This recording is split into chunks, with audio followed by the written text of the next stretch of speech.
And I am live. Let's see who's going to win the prize tonight. Who will be first in the gate? Will it be JJ Superstar? Who knows? Let us see. Hey, Corey, how you doing? Hey, Amy. Corey. Hey, Laura. Hey, Matronista. Hey, Monique. Sorry, Corey, about being timed out. anytime you talk anytime you talk money to Marshall, it's always super serious business. How is everybody tonight? Hello, Amy, nice to see you. I think you were on the van build stream today. Matronista, I hope you're doing well this evening. Hey, Deborah R, how are you? I tried to stick around but had to get back to Netflix. You mean you didn't take the full measure of your time out on the channel? Hey Jane, hey Survivor, how are you? Oh man, I just love to see that. That was funny. Hey Mindy May, how are you? What a day, huh? Love the flower. Yeah, I thought I'd do a little touch of Mexico tonight. That seemed to be the topic du jour on here. Let me see if I can get this thing set up over here. I don't know what happened to that. I guess that won't be there tonight. That's fine. Oh man, I'm doing good. My hands are a little sore today, and my knees are a little sore, to tell you the truth. But we didn't blow up today. Thank you. I appreciate that, Survivor. No humans were harmed in the making of the floor of the camper van today. That's the good news. I love watching that. I love seeing your. Thank you. Yeah, a rebuild is only as good as the foundation. That's for sure. Yeah, so I'm pretty chopped up tonight, and I just want to pound a few beers. Hey, thank you again, Wendy Johnson, for your wonderful support today. I don't know. Laura Stevenson. I'd really prefer to just do my own thing and get the work done. I think you're a lot lovelier than I am, Corey.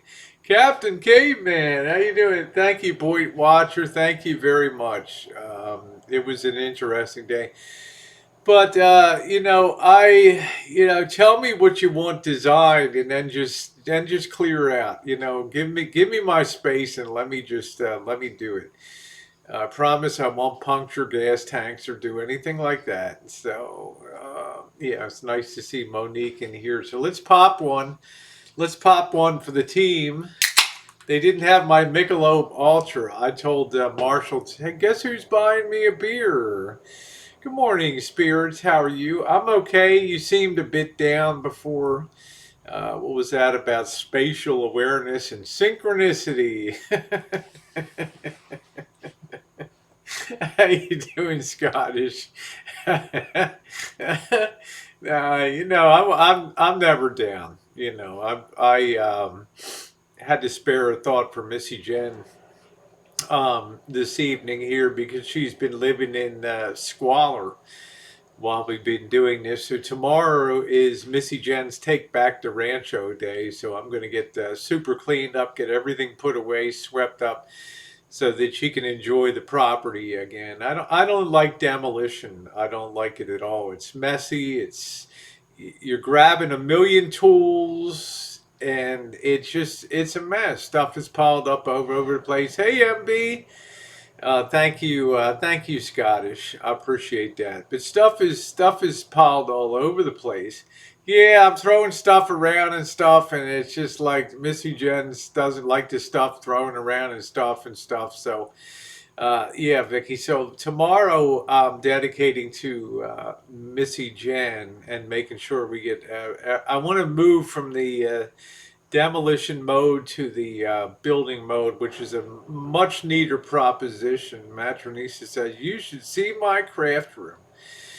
Hey Chris, how you doing? Nomadic Ninja in the house. I hope you're doing well. Hell, hey Valerie, how are you? Hoping tonight there'll be a be a nip slip, huh? But yeah, I can't subject. There's a point where I look at Missy Jen and she looks at me and she gives me that knowing look that, yeah, okay. You boys have all had your fun out there. Now it's time. Hey, Missy, now it's time. Now it's my time. My time. Don't forget to set your clocks back tonight.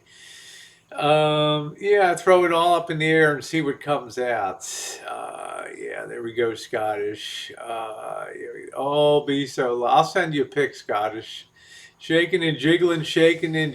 But I gotta. It's not just Marshall here. I got Jen here, and we got the big fishing trip, the big November fishing crabbing trip coming up. So I got to make sure the stuff is right. You got to keep your priorities balanced here. Hello, Carlos.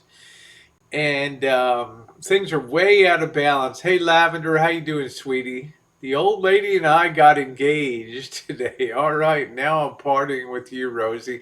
All right, yes, you owe me hot pics. So does Jessica. Jennifer, I was born a woman 40, and somebody said you were 61. Oh, Mindy May, I'm sure you're a lot beautiful, more beautiful than this old sea dog here. That's for darn sure. Thanks for the clock setting. Hey, Patricia, how you doing? You completely forgot. Yeah, don't forget that. Do not forget that. We actually make up for being cheated in springtime. But why are you letting? I didn't know who has a. I don't know. Let me see. I don't know. I got my. I don't know if I have a moderator here yet. I got Monique in here. She can handle stuff on the side. I'm doing good. My hands are really sore, but I'm doing okay. It's good to take a break. You got to switch it up for tomorrow. I must have. Driven about 150 screws today. Now I got to get out of bed after drinking, close one eye, and try to set those clocks. That's it. I just worry about it on Sunday morning. MB says we already set the time back last weekend. Rose, we are proactive like that. I'm not sure, Missy, if he comes in, he comes in. I'm kind of I can't say no to people to it. Um, I don't know. I don't know. Nomadic Ninja seems to have a troll that follows him around. I'm not sure. I'm a woman too. If I wore them, I'd be thinking all his birthday, all his birthdays came at once. Well, I decided to go into Mexico mode a little bit tonight and drink a few beers. Yeah, when trolls are funny. I told you guys the story. I went into a chat and there's a Rosie O'Kelly is proactive. I'm not really sure, Jessica Jennifer. I have to check the synchronicity on that. How you doing, Greg? Uh, I was watching a chat. I don't know where it was, and the Rosie O'Kelly clone came in, and it's the one with the blonde, the real bad blonde wig, and the 6-day-old stubble, and the bad lipstick, and I told I mentioned something like that's the fake Rosie O'Kelly, and the fake Rosie O'Kelly said, "Yeah, I'm the good-looking one." I love that. Who can't like a troll like that? Hey Bella, how you doing? Yeah, that was a funny. That was a funny moment for me. And yeah, I mean, trolls. They add a lot to YouTube. They add a lot of dimensionality. They add a lot of depth to. When Corey got caught trolling, yeah, she came in under her Little Red Riding Hood account or something like that. Hey, Miss Kitty. It's like when RV Prepper Wayne came in under his and his camera was on. Yeah, trolling trolls. Yeah, it's a lot of fun. If you can't laugh at that stuff, you're gonna have a tough go on YouTube. You're gonna have a really tough go. What the hell happened to Elmo? He's been nice and now he's back. He's okay, Lavender. Let him cut loose a little bit. Nomadic is a mod on my channel because I love. Oh, okay, there we go. All right, as long as everything is okay. Yeah, I love the funny trolls. Mr. X, how are you? How are you doing tonight? Nice to see you. And Mr. X, I just want to say, you did some amazing stuff on that van. And I want to put it out there, from the window, from the panels to the pop-out windows to the steering box, and you've done a million things on that rig, and I give you all credit all credit for the years that you put in on that rig. I'd never take anything away from the great quality of work that you perform. Like I do with just miracles of zero budget, junkyards, piles of throwaway wood, and all that. So, cheers, everybody! It was a crap fest. Had to do a lot of work. There we go. Look at that dent in the chair. I never even, I never even noticed that before. there, there, there is butt cheek imprint in the in the seat there. The king is a man of girth, like Henry VIII, I guess. Dragon Lady, how are you? How you doing, honey? I'm gonna miss a bad caulking job. I know, Joe. It's like we're removing bits of the legend, but you know what, Joe? You can be sure that new stuff will get cocked up on that rig. Oh, a fake smooth operator in here. Okay. No, we went to the store, Laura, and I told Marshall you're buying me beer tonight, but we went to a different location, and they didn't have the Ultra. You did, yeah. You do the best you can with what you have. Hey, Fundy, I don't know. I guess he'll be along later. Well, I always say it's like King Henry VIII had a reputation of being a jolly old soul. I mean, what the heck? How big was President Taft? 500 pounds or something like that? I don't know. Well, he's getting a good workout. That's for sure. Getting a good workout out there, compounding the rig now. So I'm like, let Marshall do his thing and do that, and it leaves things clear for me and easy sledding in there. Uh, I don't need. I do need his design input of what he wants, and then I have the joy of saying the answer is always no. What's up, Janet? I'd like to have this, and I'd like to have this, and I just go like this. Give me the money so I can go to the store.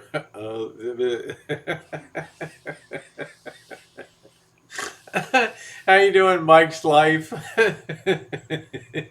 Well, I like to work with a lot of, we're working in very cramped quarters within that rig, very cramped quarters. So um, it's very tough. Marshall's not a small person. Hey, Cajun Cab, how you doing? And it's just like, yeah, I appreciate that. But as far as the gas tank. I asked him 10 times before to go down and check the clearance on the gas tank. Oh, it's okay. It's all good till I drill the screws in. And then he looks up there and they're about a half an inch from glory from blowing up the van today. So, oh man, I can't be the real Bergs in there.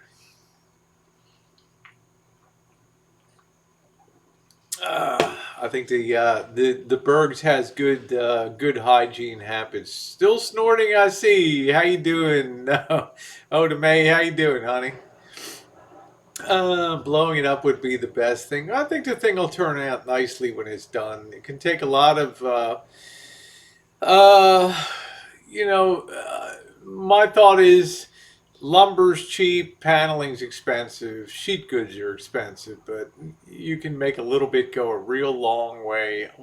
Waterbed would be pretty sweet. Heart-shaped windows from those 70 vans. Hey, Hot Frog. The problem is I don't think a waterbed in an RV will not be installed in full-size kitchen. I asked about the black mark on the bottom. I was told it was water and subsequently black mold. Actually, Jessica, it is discoloration from water down there. Let's see. How you doing, Kirsten? It's discoloration from the kitchen area took a beating on there. I was wincing. You were drilling. You kept mentioning the gas tank. Well, we had to be sure, and I had assurances over the last 2 days. It's all good to go. Just drill for home. So I drilled for home on the bottom panel, and he finally got down there and took a look and saw that screw was about a half an inch from glory. You can imagine when that self-drilling and tapping screw goes through that metal. You can imagine the temperature that is when if that was to hit that gas tank. Mm-mm-mm. Set it up like that Janelle girl's van, the one with the white snake Alfredo. Well, people like to trick out their vans and things. But I don't know why he keeps asking me, what does 2020 look like for you? Yeah, nothing stops those screws. I was going to say, I did kind of, uh, I did kind of break a sweat when I got under there and saw that black mold. And mom was beginning to, oh man, show symptoms of schizophrenia. I'm not going to get rid of it, Joseph. I'm going to tie that into the house system here and use that for a backup generator. The patients you showed today when it's self to thank you, Fundy. Hello, D. The girl with the snake is a fake van dweller. Yeah, I don't know. I mean, it's amazing when I was, it blows me away when I was young and used to work construction and we would go into apartment houses to do renovations and they wanted to take old cast iron steam pipes out. This is way before you. Hey, Callie, this is way before your guys' time. And he wanted to cut them all over to copper lines, inch and a half copper lines, feed lines. And every one of those pipes had asbestos covering on it, about an inch thick, about each one. And we pulled out probably I want to say a good 2 miles of asbestos. And we would be down in the basement at an apartment house. We would cut one of those asbestos covers to about a 4 foot length, and we would use it as a baseball bat and play baseball down. Asbestos fibers blowing in the air. Now they go in white hazmat suits and put yellow tape around it. It's kind of the way I feel about. It's kind of the way I feel about black mold. It's like, where was it in the 70s and 80s and 90s? Let's see. Yeah, who knew, right? Who knew? Who knew? Steam pipes like an Aurora and Travel, the young man. Let me tell you about those flapper girls. Well, I don't want to call it dumbass. Nah, I don't want to. I try to be positive on my channel. Marshall's working very hard on the rig. There's no doubt about it. He's very motivated. Um, the only thing I can say is that we're doing the best we can with what we have. Are y'all doing the water lines? Yeah, a lot of them have PEX plumbing and all that. I think these plumbing lines are pretty good. I think things are pretty good. What you need to do is fill up the tank, bleach your system a little bit, put 3 tablespoons of bleach in a 30-gallon tank, and just run it through the system real good. Motivated at passing the screws. Yeah. Well, it was a horrifying moment when he got down there and saw those screws, how close they were to, how close they were to the gas tank down there. I was a little like blown away myself. Because he's like, yeah, it's all clear. You got a good distance. Well, Greg, I can't ask him to, I said, do you want to learn on the project or not? And he's like, no, I need it done. I need it to be done nice. So just you go ahead and do that. I have no idea, smooth, if Marshall will be traveling to Asia as well. I have no idea. Time will tell, as my old friend Ed Hart said from Financial News Network. We will know in the fullness of time. Something wet behind the driver's seat was on the new wood. Was there a leak? Yeah, I knocked my drink over after telling Marshall, be careful with the spray from the hose. I went inside and proceeded to knock my glass of soda over. WTF is this? I don't know, Damien. Hey, what's up, William? How you doing? So, that's what I did. That's what I did. I knocked my glass over. We're working in very small quarters. I've almost knocked myself unconscious a couple times in there, hitting my heads on the cabinets and all that stuff above. So we'll just have to see how things shake out. Something else, gas. No, I knocked my drink over up there. So thank you, spirits. I appreciate that. There's two layers to go down on that floor. The first layer, you can have a little bit of a pan head. The second, you need a bugle head that's going to go flat. How does Elvis help? Number one, he fetches all the tools that I need, and then sometimes that's important, like getting something off of the chassis or something like that. If I have to go out multiple times to get the right tool, it does help to have a tool person. Number two, for holding things when I'm cutting boards and panels and things like that, he's Johnny on the spot, so we don't crack a board. Number three, when I say it's time to clean up, he does a great cleanup job, And number four, when I need to have something put into the van, it takes two people. He's Johnny on the spot to help me with that. I would say number six, there's nothing that I've asked him to do that he hasn't done on the job. Are you putting new kitchen units in? No, there's no money. There's no money for that. You should throw some water on the tell you throw a match. Oh my goodness, I couldn't do that Cajun Kev. The gas is leaking. Missy Jen is, I have a good gauge on Missy Jen, and she's like, okay, we've reached the limit of tolerance for stuff all over the back, and I just said, don't say another word. I can read your mind. Tomorrow's going to be a big cleanup day. I'm not sure what the total is, Missy. Something I would guess on the order of about 220, something like that. Was able to score a good deal on some wood, so that saved a lot of money on there. It helps. A guy sent his stovetop unit and stovetop unit as well as the lagoon table. Yeah, you need a gopher person on the site. Let's see, when you put the top layer on top of the new wood, you see, how do you avoid the underneath screw? Well, I don't purposely try to hit them, but you'll know when you hit something that doesn't give way, just move to a different location.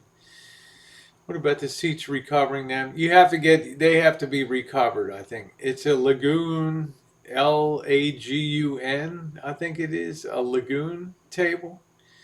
I'm not putting the money in. You asked me how much money was put in, and I'm just giving you a total of what I guess was put in so far. I mean, when I go to the lumber yard, it's not me standing there to opening my wallet. So you love Lagoon, huh?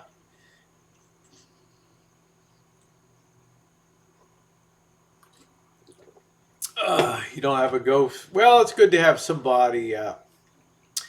It's good to have somebody. I mean, every job you need a gopher. Hey, Angela, and he's a very useful gopher. But I was damn useful. That's it. I think it's Lagun. Rosie Dolly looking beautiful. I thank you, Deborah. Very sweet of you. Oh, legume as in a bean, huh? Hey, Green Bay Wacky, how you doing, my friend? Nice to see you. Get an extra blanket on the bed, Green Bay. It's gonna be cold. Come on, this is Rosie, Roman noodle. Yeah, ramen noodle lady. Yeah, I might be able to get that upholstered. That's not a bad thought. That's an outstanding thought. They do great upholstery work down in Mexico as long as they don't stuff your seats with horse shit. which they uh, which they were known to do in the old days, stuff them with tuck and roll with. They did. That's what they did. The genuine imitation plastic. Black light. Well, anything that was in there is gone now. Do you need to tell him what the tool? Yeah, there's a few things, Joe's trying to. Hey, Coach, we're getting frost on windows. Wow. Hey, cute kitty.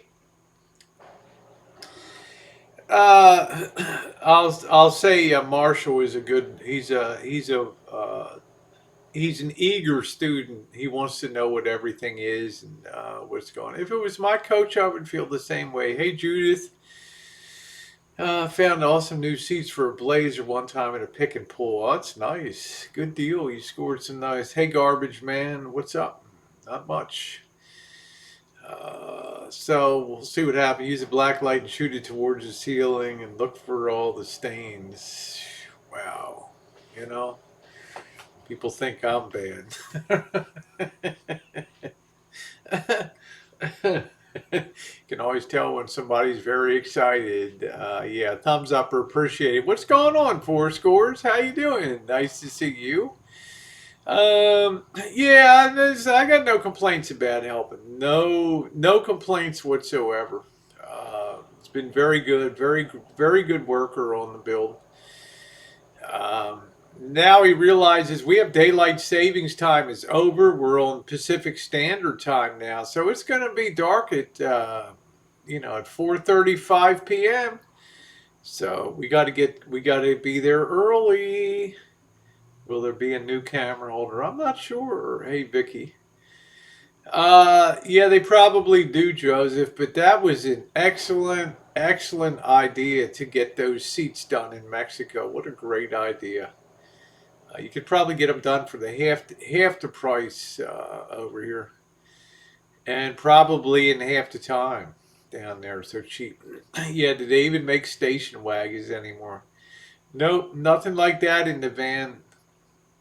I don't like it when the days get shorter and darker, Monique. It feeds into. I don't have depression, but just borderline. My friends got engaged yesterday, Rosie. Any advice to Ethan and Chelsea? I would just say this: Ethan and Chelsea, love is blind, marriage is an eye opener. Okay.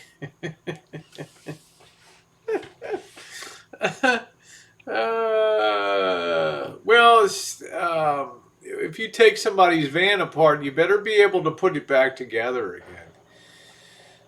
Would you get a three-point bridge down in Mexico? I don't know. What is that for the teeth? You mean? Yeah, I wish Arizona. I wish we'd get off of this. I wish that we would get off this daylight savings time crap. It's just, hey, I'd rather just have it because spring is so traumatic. Guess my eyes are way open, almost 30 years worth. There you go. Green Bay Wacky, you're a heck of a guy. I think, yeah, I would do it high wash.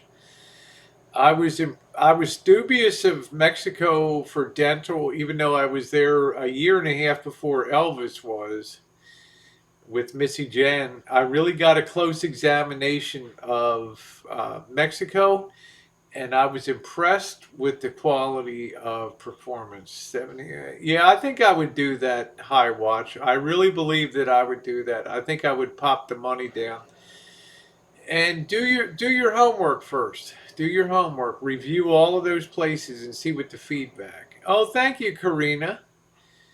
I don't think daylight savings time fits modern society anymore. It's like I think it began in the 1930s or something, or maybe during the war years. To give farmers. Oh, thank you, Bob Sanchez. Hey Goldie, yeah, Rosie cleans up a little bit. I'm doing good, Sandy. I'm doing my laundry now. I tried to get a jump. I saw that look in Missy Jen's eyes. You know, that look that says, enough is enough is enough. You're redlining here with what's going on in the backyard. So tomorrow, every tool will be put away and everything will all be cleaned up. Lumber will be stacked. The workshop will be cleaned out and all of that. So I have to dedicate that day tomorrow. And that's the kind of work where Elvis will shine. Pickup time and putting everything away. Okay, see, how you doing, Tammy? Nice to see you, baby doll. Unfortunately, our post office isn't open on Saturday. Out of the handy girl garb and into the handy. Yeah. Anybody feeling grabby tonight, you know? Let me draw you to my ample bosom. Yeah, Missy Jen, she would never say anything. Yeah, Chris, we finished the van. If you'd like a wood floor to lay a sleeping bag down on and grab a BBW, it is all ready to go. What kind of moringa does Missy Jen use? Good question. That stuff really works, yeah. Let me tell you what. Yeah, there we go. Motorboat me. I love that. I love that. Love that feel. Listen, no, we're not finished, Chris.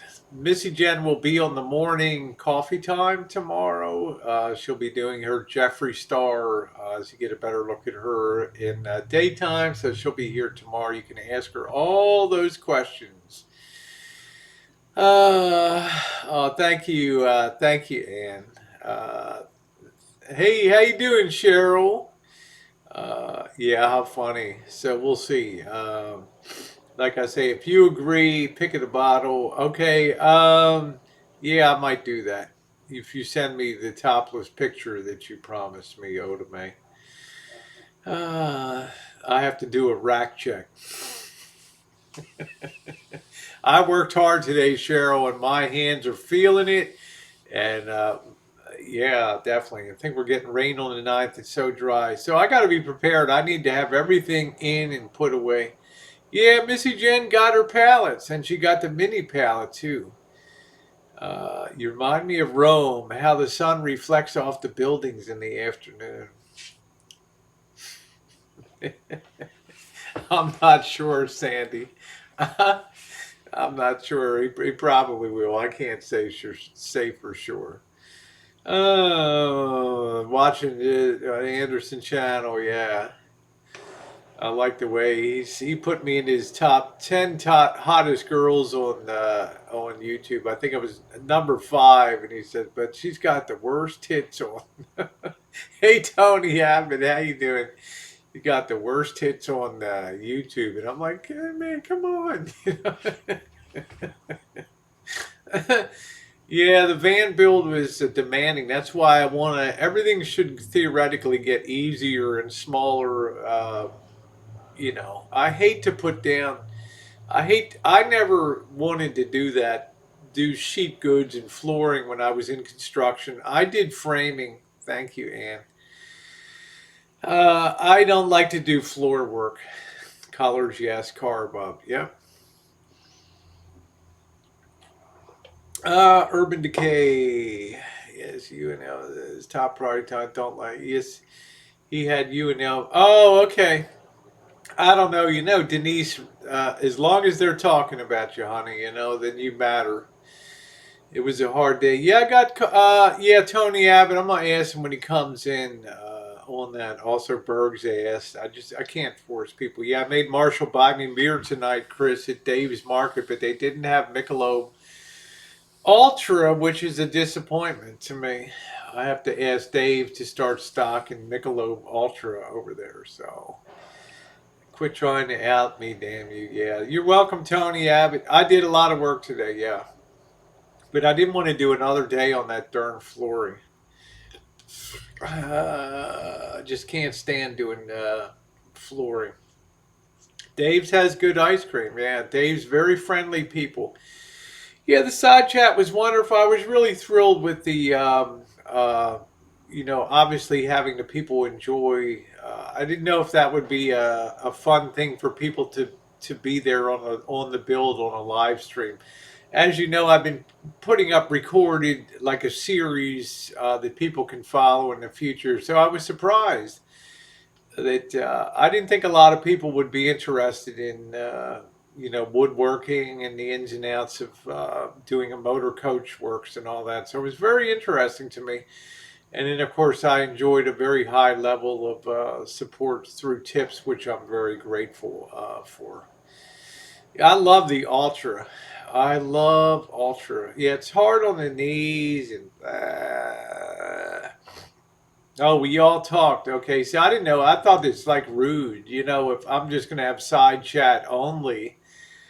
And it's like, I wonder if they're going to.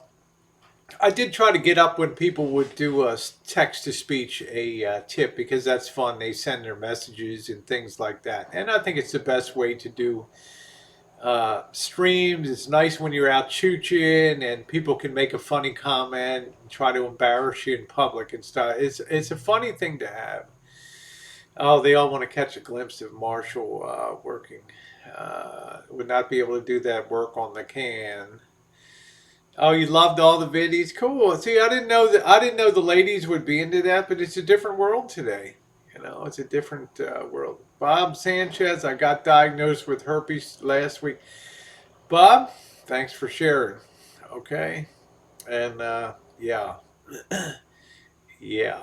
You need knee pads. My knees are okay. It's my hands. It was actually. Oh, thank you, Joseph. It's fun to watch.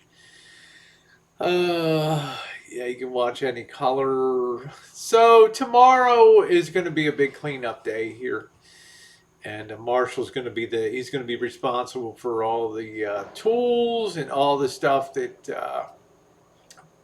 need to be clean. Rebirth Spring. Is you gay? What are you speaking Ebonics or something, man? Were you raised in Oakland? Is you gay? Uh, yeah. I mean, even if I was, I'm bisexual. Are you traveling soon? Only when he gets the bed built in the back, Chris. Then he's able to boondock comfortably, and we'd like to go to some of the small towns in the area and do some boondocking. Oh, he's going to work tomorrow, so there's not a day. There's not a day he hasn't done work on there, and a lot of gut work, tearing out the old floor, and yeah, ebonics, hooked on phonics. Is you gay? You know, we need a butt flash, huh? Not for me, Laura. I have my Daisy Dukes home. Are you staying home? I'm gonna be here through December, I believe, Chris, and then I'm hope to hit the road and maybe go to Quartzsite, spray it with luminol. That's funny. Let me see your ring here. I have a leg amputation fest. Do they have those clinics in Mexico? That's a really good question. That is a very good question. Uh, all right, yeah. Love your top and necklace. This is Tammy in OKC, My World in OKC. Stunning. It is so great what she sent me. I love the bling on it. It's tremendous. Oh, thank you, EDM. That was a little bit Oda May, but I'm entitled once in a while to, I remember Ebonics and all that. I'm ready to decorate for Christmas already. I'm going to wait till after Thanksgiving, and that's the time of the year. I love this. This necklace is amazing, isn't it? I just love it. It's beautiful. She does. She's such a great friend of mine, and has sent me all kinds of packages. Patricia Wakefield. There's so many wonderful gals out there. How's it going today? It's going pretty good, Tiffy. How are you doing? How was your day going? Don't forget to turn back clocks tonight, people in North America. Yeah, unless you're in Arizona, and I do not believe that Hawaii uses daylight savings time either. They're setting up for trees already across from Dave's. I'm ready. I just can't get it in the spirit, Chris, till after Thanksgiving, and Missy Jen and I usually go pick out a nice tree, and then we go hog wild the first weekend or so. Any advice for me, Rosie, toning up? I'll tell you, if I looked half as good as you did, you should be giving me advice, honey, not the other way around. You're a beautiful woman. My best advice for toning up is increase your exercise moderately, decrease your food intake moderately, and you'll notice a big difference. Take up walking. Walking is a great exercise. A great exercise. Do 2 walks a day. One in the morning, not early morning, and then one in the afternoon and early evening. I heard this will be the last year for daylight. I hope so, Cheryl. I'm tired of the daylight savings time. Chris said, with the fires, I need cheer. I think the whole area, Missy Jen is really, really rather depressed. With the state of things in the county and the state of things in the city and the of things in California. She's pretty depressed. That was a cool RV that your friend wanted. It was amazing. Thank you, Andrew. I appreciate that. Wongo. Yeah, the fires gave us PTSD. It's like, here we go again. Yeah, I'm just after Thanksgiving. I like to keep my holidays very defined.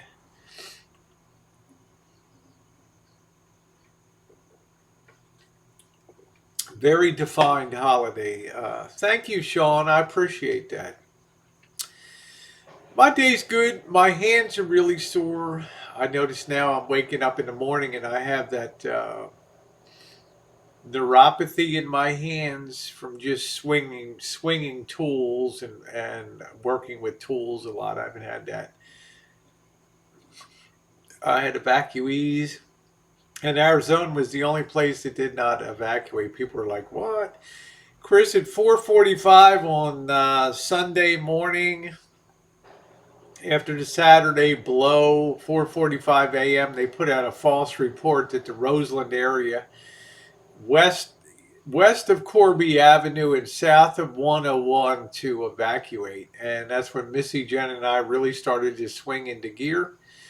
And then they rescinded. Then it was a cocked up announcement, so it sucked.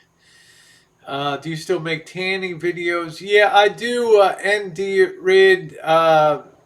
I had a full summer of fun. I had beach fun in San Diego. I hope to get down to Mexico and be able to have some fun beach and hot tub and pool time down there. I don't know about a tan though. Are you baking Tuesday? I'm gonna make some bread. Probably Wednesday. I'll be doing a lot of baking in preparation for Thursday. The boss and Janet are coming up for fishing and crabbing. You guys will be on the live streams for that. Will you post all those videos? I will post all those videos. Yeah. I do have I do have a Rosie McNamara channel, which I put all of my, I don't even know if you know about it. There's a lot of content. There's a lot of content over there on that channel, the Rosie McNamara channel, that you may enjoy. Uh, pecan rolls. Yeah. It's going to be busy Tuesday night. I really got it. Yeah, I might do some pecan rolls or cinnamon rolls on.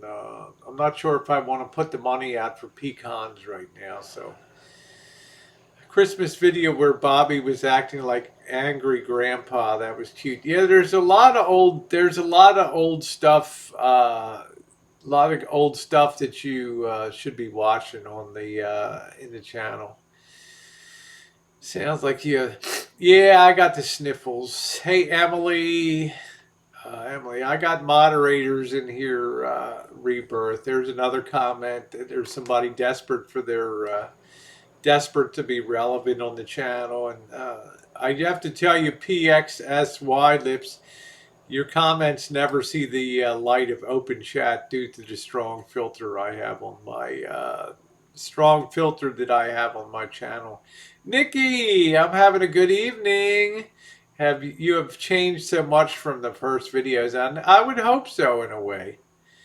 I would kind of hope so. I mean, a little bit. So there's another one that'll never see the light of day. I have Rosie McNamara Rosie Murphy and Rosie O'Kelly channel. Thank you, Dee. I think we always cringe when we look back at videos from almost 7 years ago. There's another one that'll never see the light of day. Yeah, there we. Oh, sorry, Chris. I accidentally hid you there. That's my neighborhood friend right down the street, man. I can't hide her. Sorry. Chris, you probably never have been timed out in your life over. We're going to pay $140 to go on the boat. Plus, every angler is supposed to bring two boxes of squid, frozen squid. It's a good value trip because everybody will come back with 10 Dungeness crabs, which is about 20 pounds of crab, and everybody will come back with 10 cod, rock cod. So it's decent value for that. No, we don't use shrimp for bait. We don't do the crabbing, Mindy. They're actually pulling up crab pots from the bottom of from the ocean floor. And you can see my videos. All we do is sit there and watch them do that. Yeah, crab is good. For the vids when I go fix the shower vids. Thank you, Frankie. That's why I try to be as thorough as possible on the video series, Frankie, so everybody can see step by step process on there. Oh wow, your daughter's allergic to crab. Wow, that's a shame. Those things are so good. Yeah, there's a lot of good things. Building the wheelchair ramp for Missy Jen out front. Doing the Shine Shack renovation. Emily Shade, you don't even make sense, your question. Why are everybody calling you? I'm not sure. Yeah, we'll stream the after party that goes on. Yeah. We will have the boil and feed. We'll be doing the cleaning and all that kind of stuff that we usually do. I still got salmon in the freezer. No, Chris, because I cut the persimmon tree back dramatically this year. Okay, take care, Green Bay. Thanks for popping by. Hey, Schmiggy, what's going on? Yeah, cute kitty. Spend the holiday. All invited for crab. Looks like Senorita lyrics, and this came up. Awesome. Well, you get to see the Senorita with the biggest rack in the pack. Yeah, salmon. You need to. I've never smoked. I'm not a real enjoyer of salmon. I mean, Chris, if you want some salmon, pop up to the rancho. I'll give you some frozen salmon. Yeah, time to take you. Yeah, don't be such a Scrooge, Janet. I like to get maximum use out of my holiday decor. Thank you, Schmiggy. Nice to see you. Do do do do do. Do do do do do. Pretty woman, thought I'd like to be. Oh, mercy. Do do do do do do do do do. Reddit. Did these people come off of Reddit? Thank you very much, Sweet Pineapple. I've loved doing YouTube for almost 7 years. On the way back from fishing, stop at Wildflower Bakery and get fresh bread. I'm going to make my own bread, Chris. But seriously, Chris, if you want some salmon and stuff, I've got a lot of salmon here in the freezer. It was frozen that night. Yeah, 32 chan, 4 chan, all that kind of crap. Yeah, if you want some, let me know. I got a lot of it. You just let me know when you're popping by. Just message Jen or something, and you're welcome to, here you go. Have some salmon. Yeah, let me know. I got lots of salmon. I'd be happy to share it with you. Just give me a heads up so I can bring a cooler and we'll pop it in your cooler. You can help on the van build.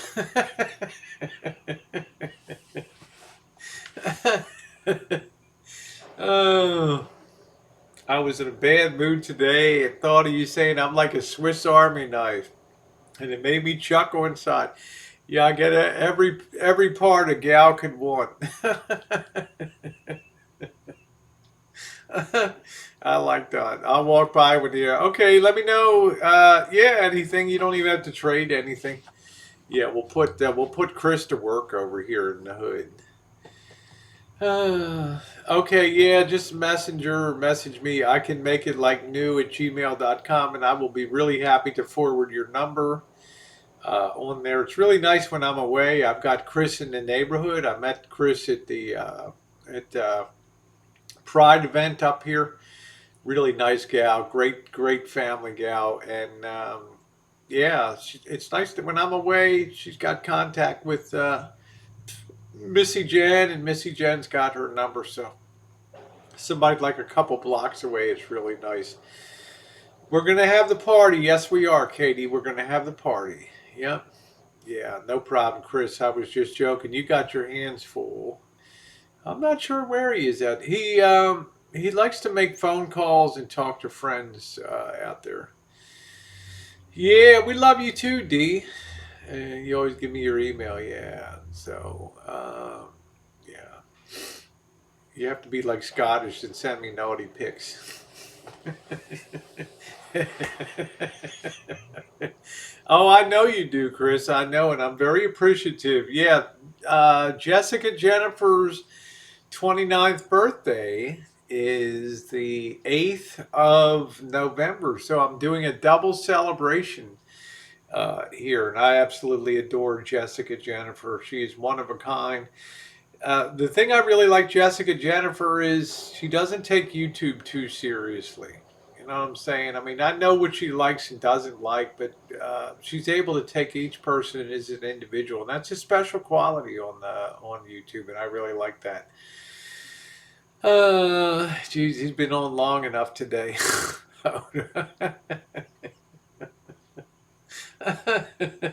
Yeah, D, send me an audio. I'll be your test. I'll be your test receiver for an audio pick over there. Julie Army Mom, how are you doing, honey? Georgie in the backyard over turkey wieners. Like, do you get a lot of trick or treaters? We had about 16 to 20 trick or treaters here. Not a huge number.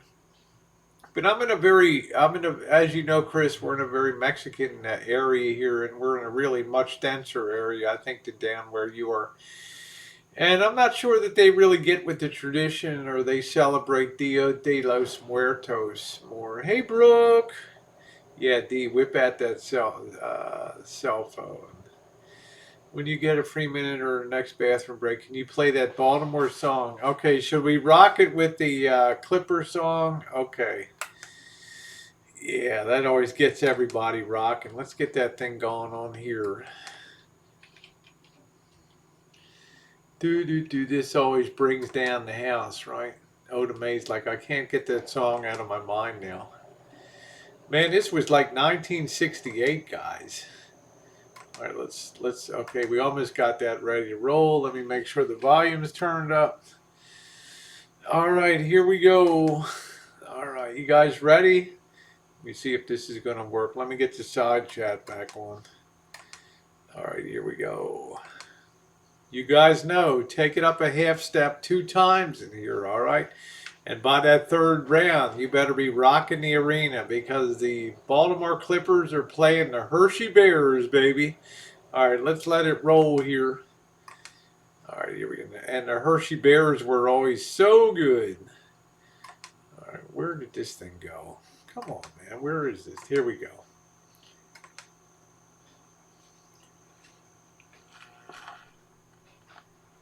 Ready? Come on, man. When you Baltimore Clippers. When you Clippers from Baltimore. fight, you Baltimore Clippers.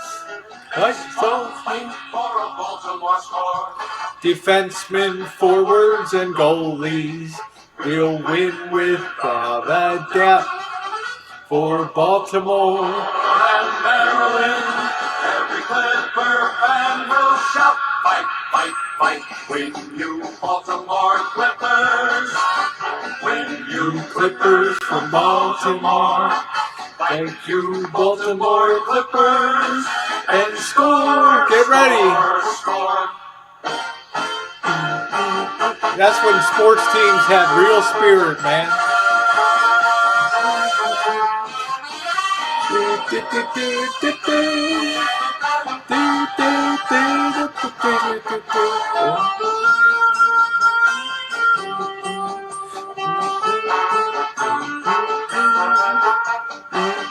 Thank you, Kaylee. Yeah, the Clippers in Baltimore.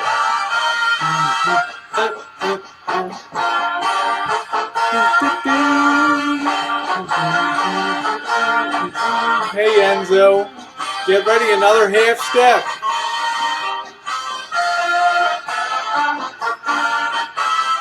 When you Baltimore Clippers. When you Clippers from Baltimore. Fight you Baltimore Clippers and score, score, score. Yep, the Baltimore Clipper was a famous design. I think it was a two-masted schooner that was unique to the shipyards of Maryland there. Your dog's staring at you. Crazy. Score, score. No, they were never... this was AHL, American Hockey League. The junior circuit to the NHL, the AHL, and it was minor league hockey. And the most southern city was Baltimore. And at that time, in the whole any hockey, Baltimore was the most southern city in hockey. And it was always kind of iffy about, but we had a good time. You could go to a game for 50 cents.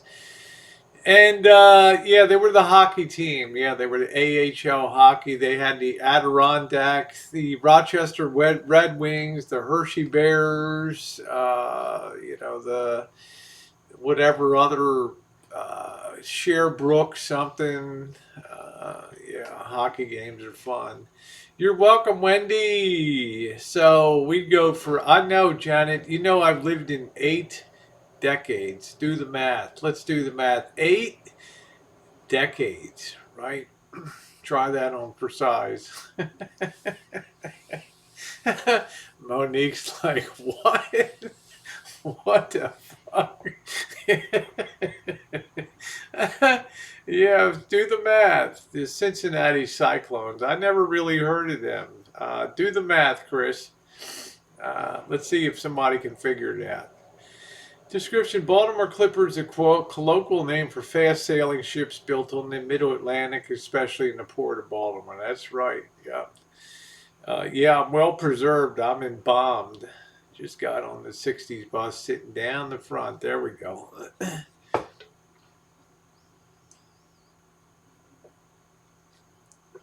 Oh, Houston, it's very hard down south hockey. 6 decades, right? I've lived in the 50s, 60s, 70s, 80s, 90s, thousands, tens, now in the teens. Got it? I make that eight decades. Okay. Born in 58 here. Eisenhower baby. Everybody's like, who in the heck is an Eisen? Yeah, Scottish. Yes, baby. But Scottish, it all works great.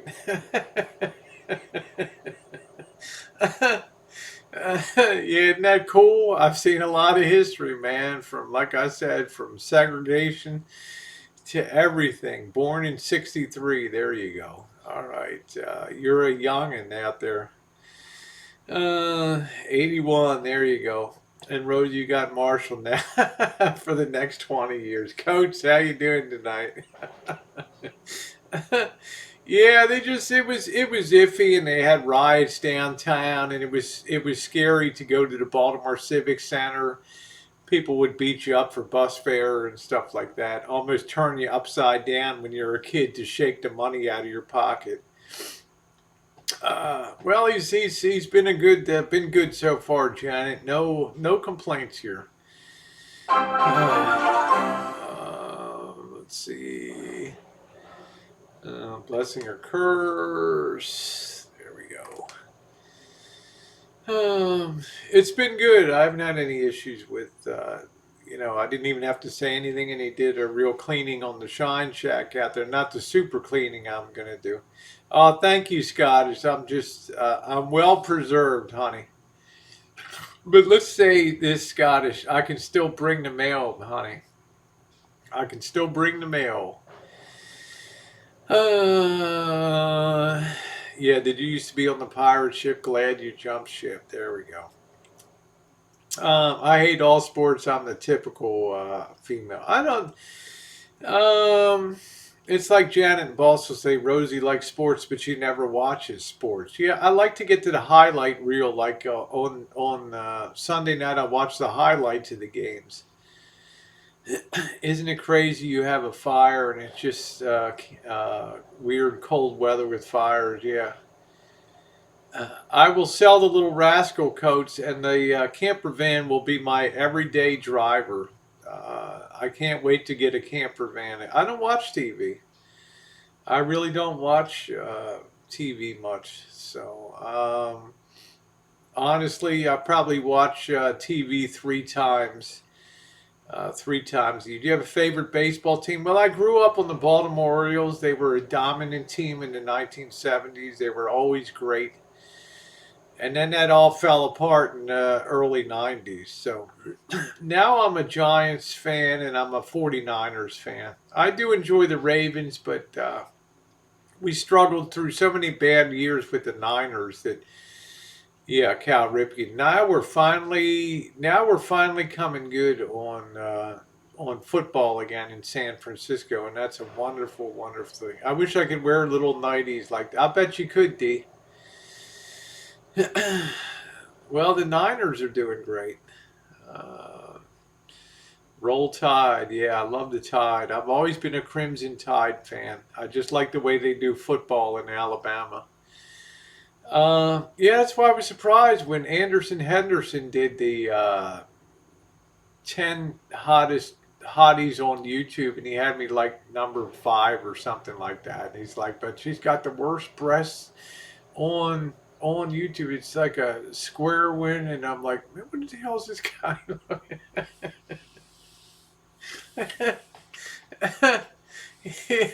I'm like, okay, all right.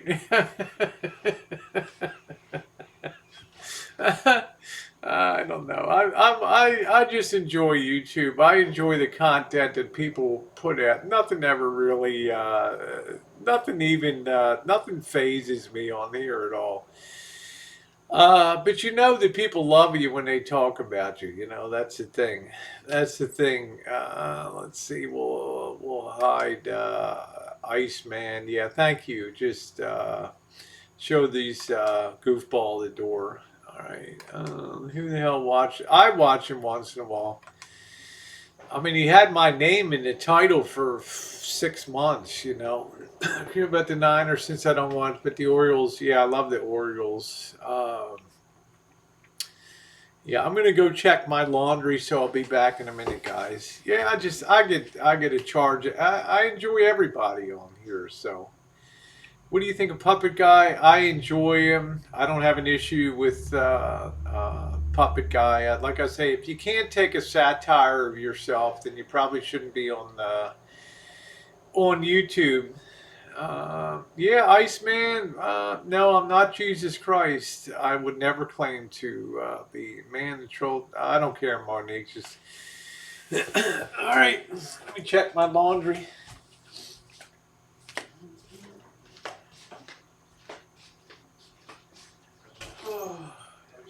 Yeah, I am. Grab a beer.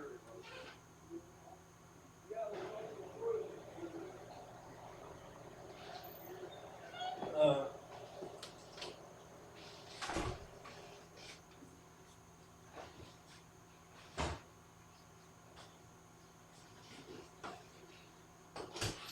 I got to check my laundry. Yeah, how's Jory doing? Okay. Yeah.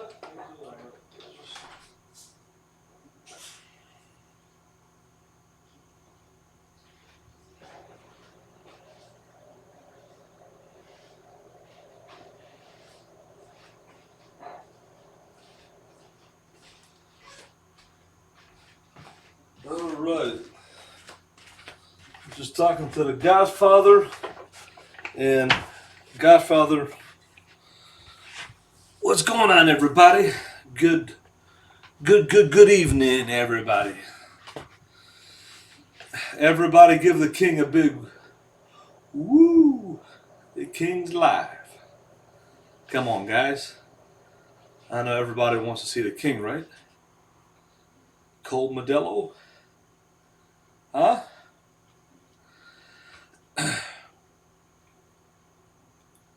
Come on, everybody. I know you all want to see me.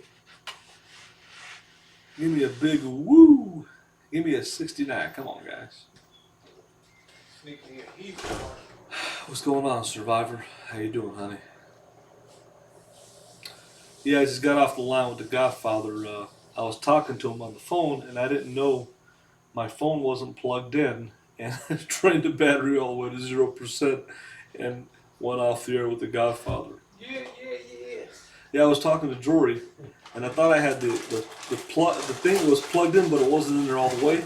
And I'm in the middle of a conversation, and boom, it just the phone.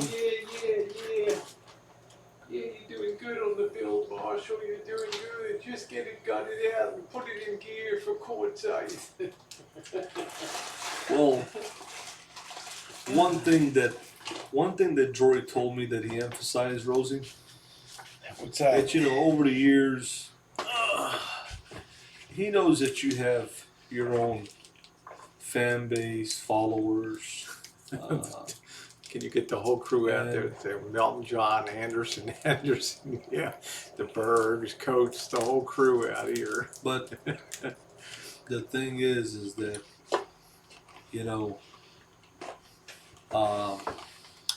Jory's known from the get-go when you came on YouTube that you've had your own crew. Don't bring Halloween candy. Well, I don't have panties. I have Daisy Dukes. Daisy Dukes on. Oh, man. My ultimate question for Rosie in 2020 is, and the ultimate question is that, the old saying in professional wrestling, they say there was a clique in WWF. Shawn Michaels, Hunter Hearst Helmsley, Triple H, Razor Ramon, and Diesel. You had the Four Horsemen. If you want to call it clique, stable, your core, your Wingbowl Mafia, there's always a core of people that follows anybody that's the foundation of the YouTube personality. The tried and true, the ride and dies. And in other words, I can define people over the years. Thank you, Brooke. Many people have watched me, but how many people are ride and die? Don't bring it up here, Janet. Keep it at your house. And, it's a testament. Now, look, I give credit to a man like Mr. J. Greg Campbell. This man was Let me check my laundry now. Yeah, you talk about a super moderator. This man moderated for Rosie for almost 4 years. And when people stick with you through thick and thin and through time, and they're tried and true and they're proven, you're talking about people,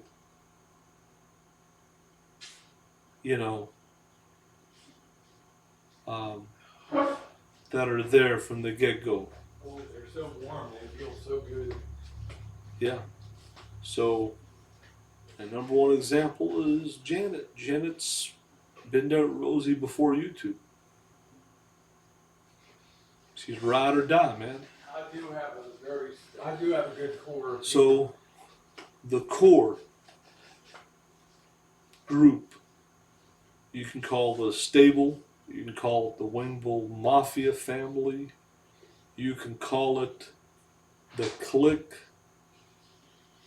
whatever you want to call it, ask yourselves a question in life. Who is your core? Who is your Wimble Mafia? Who are your true ride and dies? Your tried and true, the proven people. We're not talking about people who pop up for a couple of weeks and boom, they're gone. We're talking about a core, man. Yeah. You know, Yeah. and really, and that's why when I say people have been following Rosie for years, man, we can name a lot of them. Of these people that have backed up Rosie. Nicole G's one of them. You know, and that's the beautiful thing about YouTube. That's Rosie's laundry, Janet. That's the beautiful thing about YouTube, Janet, is people, when somebody likes you and they connect with you, they're there for you regardless. They're ride or die, man. And in order to develop that connection to someone in life, it doesn't take weeks or months. It takes years. Years. Now, heck, I've known Rosie since 2014. Going on almost 5 years. I've watched a lot of her content. She's watched a lot of my content. And this year, 2019, has been the greatest year of my YouTube career. Because I've been to a lot of places and I've seen a lot of things that I've always wanted to see. And this year has been a super, super content year on YouTube. Hey, for Elvis Travel. Tony Abbott has to be unblocked on your channel. Tony Abbott? Okay. I don't have Anthony Norbecker blocked. I don't know why he says he's blocked, but I'll go to my Google settings and see what's going on. But the bottom, Marshall, how long do you hang on to that bottle of beer before you drink it? It's going to be, no, I drink it okay. And Coates, if you want a good bottle of beer, get you a Modelo Lager Especial. Good beer, man. Whiskey OG, Coast 9500, get you one of these. Good beer. Oh, man. But Rosie, the core, you know what I'm saying? Yep. And even though a lot of good people watch over the years, when people stick by you, when I think of Nicole G, I remember Nicole G as far back as Rosie showed up in 2014. Oh, Francis, Debbie Lynn. Maxine. How long is Debbie Lynn? Debbie Lynn, Maxine. 5. Well, heck, Darcy and I met 2015 in Florida. Yeah, because Darcy was ransacking the kitchen to try to find a barbecue So that was left over. yeah. So the thing is, Rosie's got a lot of people that have been following, watching. Good her. morning, it's Francis. How are you? We're having a beer. We're having a beer. The thing We're having is, a- though, hello, Nicole. we're not trying to say. I've had a lot of people following for years too. Glenn Henry. Some people leave you. What happened to Glenn Henry? I know he's in Los Angeles, but I'm not sure. But my point is, people leave not because they don't like you. Things go on in their life. Glenn Henry is a man who has a child, a young child. He's working to support his child. He can't be on YouTube 24/7. So let's face it. Hey, Francis, how are you? Most people on YouTube, they're retired that are on here. There's a lot of stay-at-home moms on here. You know, you got to have time to follow a YouTube channel. Because it's a life vlog is what we're doing. And you see your numbers are going up from 194 to 226 because of Elvis Travels. All of a sudden, boom. It came up. Because I was just watching you in there and you're at 194. Now you're clocking 226. You got about over 30 more people in here because Elvis Travels showed up. Well, how lucky I am. So, you know? Rosie, if you could define your core, right? Your YouTube core, right? Who is your Yeah, wing? I'm not defining my YouTube core. the YouTube core changes now. It's many more of the women from the drama community have come in here, and a lot of them are very ride and die. They're very hardcore. But they're all new. People. They're all Well, new. they're not new. Some of them have been on for over a year. You know, Oda Mae's been here for a year. But Nicole's from the old school core, right? Yep. She's from the old school. She goes way back. Yeah, Francis. Let's see. Hey, Ravens, how you doing, honey? Nice to see you. Hey, I got news on Tasha's van. Jordy's saying that it broke down, and she's doing some major mechanical work on it. I don't know if you guys heard. I hope she gets that. Something with. I hope that she gets that straightened out. She says she's pulling the transmission out or something. Oh, like okay. That. Yeah. Yeah, I think travel trailers and stuff like that. Yeah, a lot of people from the drama community. Babushka, whatever happened to Babushka? Yeah, I've got to call her, see how she's doing. Let's see. Coach says, "How you doing, Dancing Dawn? Could you believe you can live another 20 years in a van?" Well, this is what. It's good that you brought that up because that's actually a synchronicity question. You know what I was thinking in my mind today? I've been living in a van since August of 2015. So in August of 2020 is going to be. Thank you, Ravens. Nice to see you, sweetie. August of 2015 is going to be 5 years that I'll be full time in the van life. And Mr. X told me he had a prediction. He says, I don't think that you're going to make it to 5 years living in a van, or you're not going to go over 5 years. I want to prove that wrong to Mr. X. And I've talked to people that have been living in RVs and motorhomes for 15, 20, 30 years. You're talking about legends of nomadic life. You're talking about people. Synchronicity. There's people that have been living in RVs consecutively older than how old me and Thank Coach you, are. Karina. So, thank you, Dancing Dawn. I appreciate that. Appreciate that very much, sweetie. Nice to be there. Yeah, I've I don't know if I could do a van. It's definitely I'm doing good, Dancing Dawn. Hands are a little sore. I'm going to take a day off tomorrow, switch it up to some work on the rancho here. That's where Marshall will be coming in tomorrow and helping out with putting those hands in. When your numbers go up from 194 to 235. Oh, Lord, Marshall. Let me hide my numbers. I've never been a numbers person. Well, the numbers say it. There's about 40. There we go. Okay, the numbers are hidden now. Now I can't say the numbers. She always wants to hide the numbers from me. So she's because it's not about the numbers. It's about coming on, and whoever here is here. We're having Mala Viva Mexico tonight. Yes, Rosie, you look fine tonight. Thank you. Scott Sherrod is giving the numbers. I see that. I'm always excited to. I guess the people will give the numbers out, even though she's hiding. I'm always excited to now that I've sort of whet my appetite for Mexico. Thank you, B. Walsh. I appreciate that. I think Rosie is like this whole thing with travel. Oh, thank you, Dancing Dawn. Yes, I know. Yeah, somebody's always chimping out, Carlos.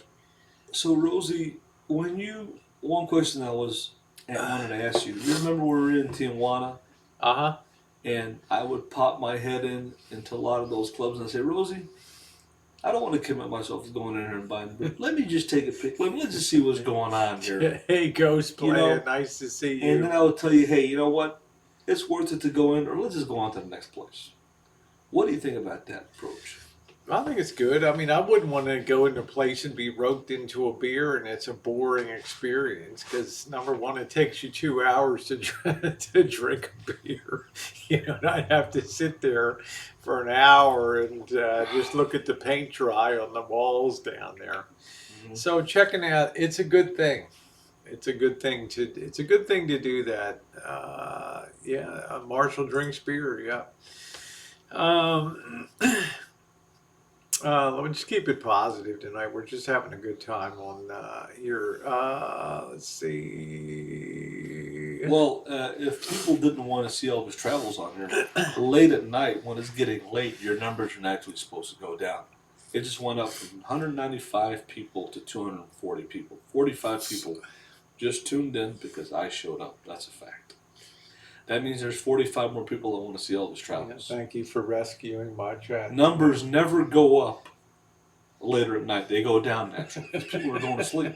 But they're going up when Elvis Travels. I've never observed. I don't know. I've never really been. Yeah. 227. I've never done a study. See, the Scottish is my kind of girl because she's giving me the numbers. See, Rosie's hiding the numbers from me. The Scottish, you keep on giving me the numbers, honey. Yeah, I mean, does anybody ever hear me talk numbers on the Hangout or anything like that? You know, it's just, it's not my, it's kind of not my thing on here.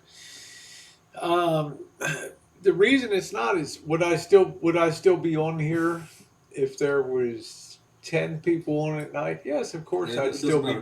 Because No, actually, to me, I'd still be doing the same thing that I'm doing. right, because your platform originally was all about the panel. You were a panel show.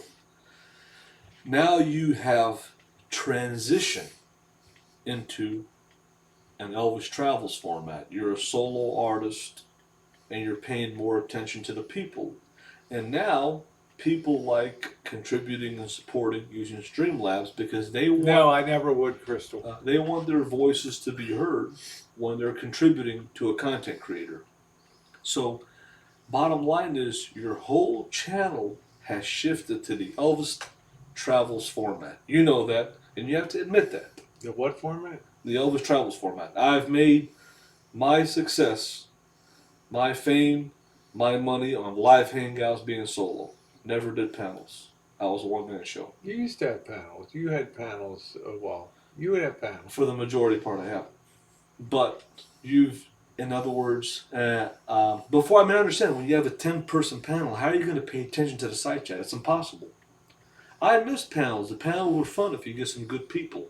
But I'm just saying that. Do I think that you miss your panels? I think you do. Do you miss the drama? I think you miss my panels. You can't stop talking about it. And the only thing that you would do before is complain about my panels. Geez, you got the same people. Mix it up a little bit. Why don't you have any T-girls on there and new things in the community? Because I was just having a good time. Ellie dominated your panels, and I like Ellie, and she's funny. Nicole. But she was such a dominating figure on your show. She would dominate over you. She's a Jersey homemaker. Yeah, she would just overshadow you. Well, she made it a lot of fun. She made it fun. She was such a dominating presence over the show because she was the main mouthpiece. She was the Johnny Carson, and you were. That's my opinion. You were okay, like she was so verbally dominating the show. It was okay, And the thing is that I enjoyed her chatting it up. When I have a panel show, I like to get people involved and have people have an equal. How you doing, thing. Tom Finland? How you doing? When you have one person out of 10 people that's such a dominating presence, and this happened, and it got annoying, year after year after year, it got annoying, and I'm just burned out on this as a fan watching. I'm like, I don't want to watch this anymore. Isn't it funny? I just enjoy listening to replays of Hangouts these days. I get to work and I just put a Hangout on and I enjoy listening to it. Would I enjoy hosting it? I don't think so anymore. I mean, I told you there just comes a point where it's like asking, Jay Leno to come back and do you miss, the Tonight Show or something, like that. Right.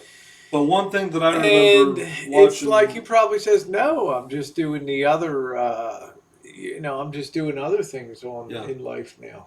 Yeah, like I said, I remember, and there's always a person that's a talker. Now, Nicole joined, she would never really dominate the chat. She would chime in here and there. She would throw her little piece. But Ellie was such a dominating person verbally. She would completely take over the show.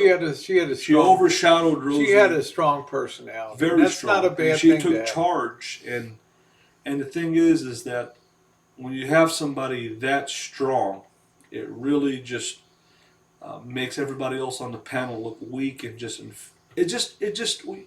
strong personality. I think somebody like that needs to have their own platform because. She'd actually be a good person to host chats, in my opinion. Well, if somebody wants to dominate a panel, a show, have your own channel. Okay, You know? take care, Dee. Love seeing you, honey. Not that I had Oh, anything Linda, I hope against you her or feel anything. better. I'm just saying. You should have a roundtable discussion. I No, like. I'm not going to talk about this subject anymore tonight. You know Oh, why? okay. Because it bores me. All right. Because I've talked about it for 10 No, yeah. nights in a row. I'm Right. done with it. Right. Okay? I mean, you can talk about the past, but you were one of the biggest complainers in the past about my panels. So, you know, We had our good times, we had our time, bad times. you know, Yeah. it's like you really want to see them back again or something. The panel, I No, no, guess, no, and no, it's because we have new mine people. turned into shit shows at the end. Yeah, no, I'm just You saying know, these are new people. you're welcome, Nicole. I'm not saying that I want them back. I'm just saying all of these people here are new. The only person in here that's from the old school is Nicole G that I know of. Everybody else is a new, relatively new. They don't go back to 2014 or 2015. I don't want to see the panels coming back. I'm just saying that. People, you know, No, YouTube is a community that always fractures in different directions, and I'm not right, going to speak about that yeah, again. But let's change right, the subject to Thanksgiving marshals. right. You had Thanksgivings when you were in Arkansas, or Oh yeah, I mean, I would have you know that. how much did your family adopt customs here? Because I think that. Well, um, the Thanksgivings, the latter years of my dad's life and living in Arkansas, we would just go to Cracker Barrel for Thanksgiving dinner. They have a good feast. That was my latter years, and then after my father passed away, my family got together uh, for a few years. They would get together for Thanksgiving, but things happen in families. My family, we fight just like people on YouTube fight, and some of my sisters, some they have problems. They don't get along. Then they hold grudges. They don't talk to each other for years. So that's what's kind of went on. It's kind of nice when there's a Thanksgiving where Nicole. family gets together and everybody's getting along. But then it's just like YouTube. My sisters have cat fights and then they hold grudges and don't talk to each other for years, just like you guys on YouTube. And then it's kind of depressing. It's kind of sad when stuff like that happens. And it's rare when you can get a group of people together, even family, for everybody to get together because things always happen. You know what I'm saying? So I think the stereotypical thing is uh, you know, and we've seen it a million times in movies. The family gets together at Thanksgiving, you end up fighting with each other. yeah, yeah, Some exactly. of them storm out the door, and I never Yeah, want to talk to you again. exactly. This Yep. is why I shouldn't have come to this Thanksgiving, Exactly. Mom. This was a bad idea to bring everybody together. Unfortunately, yeah, that And happens. they all kind of blow But up. They all kind of but blow up on them. I What do you remember. enjoy making for Thanksgiving? I don't really do. I don't think I've ever made a Thanksgiving here on the rancho. I've always been lucky enough to either go to Janet's or to be with family. So I gotta say, Rosie, that my most memorable Thanksgiving was the year that my dad died in 2016. When my dad died, and my family, they've always had problems with each other, or don't get along, or some grudge or whatever. But that year that my dad they died, came it was together, huh? very rare that all five of my sisters came together, my brother-in-laws, everybody, regardless of their differences, and everybody came together out of respect, not for Thanksgiving, for my dad that year. And it was a very special Thanksgiving that I will never, Well, that was nice. ever forget. Yeah, it was a very special feeling of just people being kind to each other and remorseful and just coming together as a family because How of the long death of did my. that last? That It was just that one year. oh That's it. wow, okay, That's all it was. And I think next year it carried on, but it wasn't. Not everybody was okay, there. But it all was that right. one year where everybody was there, and even though they had grudges and things against each other, like you guys on YouTube, they put it past them. Kind of like how what happened in 9/11, when people just kind of came together for a cause or whatever. So sometimes No, death we never did, Matronista. We never did. death brings family together uh, for a short period of time. Tragedy brings people together. You know what I'm saying? Uh, Illness, Illness, exactly. But like I said, especially no. sudden illness. It just I'm not saying that Rosie should bring back her panels. I think there's things that I missed about them. here we go on the panels. Yeah, I I'm wasn't just even saying. we're talking about Thanksgiving, and all of a sudden Well, we're back on. it's about bringing people together. It's about bringing people together. Would any of No, I these? haven't, Uh, Coach. I'll probably be at the Boston Janets for Thanksgiving. yeah, So, without the panels, about people bringing together. okay, Sean, People. thank you. Ethiopian restaurants just this side of Lake Merritt in Oakland. Yeah, I don't think I've ever had Ethiopian food. Yep, situational awareness, right? We taught that was the word of the day. Yesterday was synchronicity, or Tuesday in the graveyard was synchronicity. well, the thing is that Hey, Sandy. when Rosie sees a grave, number, name, date, it just she's Well, not. my thought on, let me just wrap up with this on panels. Right. There's tons of panels going on now. Tons of them. And if people want to, if they can go, to a place and be on a panel, and that's great. To be able to have that. And I don't feel like one less person having a panel hangout really makes that much of it a difference in there. So, also, I've really enjoyed like the one-on-one aspect of talking to the side That's chat, pretty because cool, I told you before, Yeah.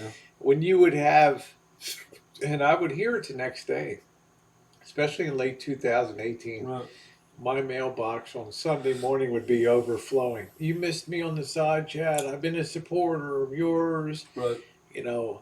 People on the panel. You didn't pay enough attention to me on the panel. I'm never coming on your there was that balance between the two. Right.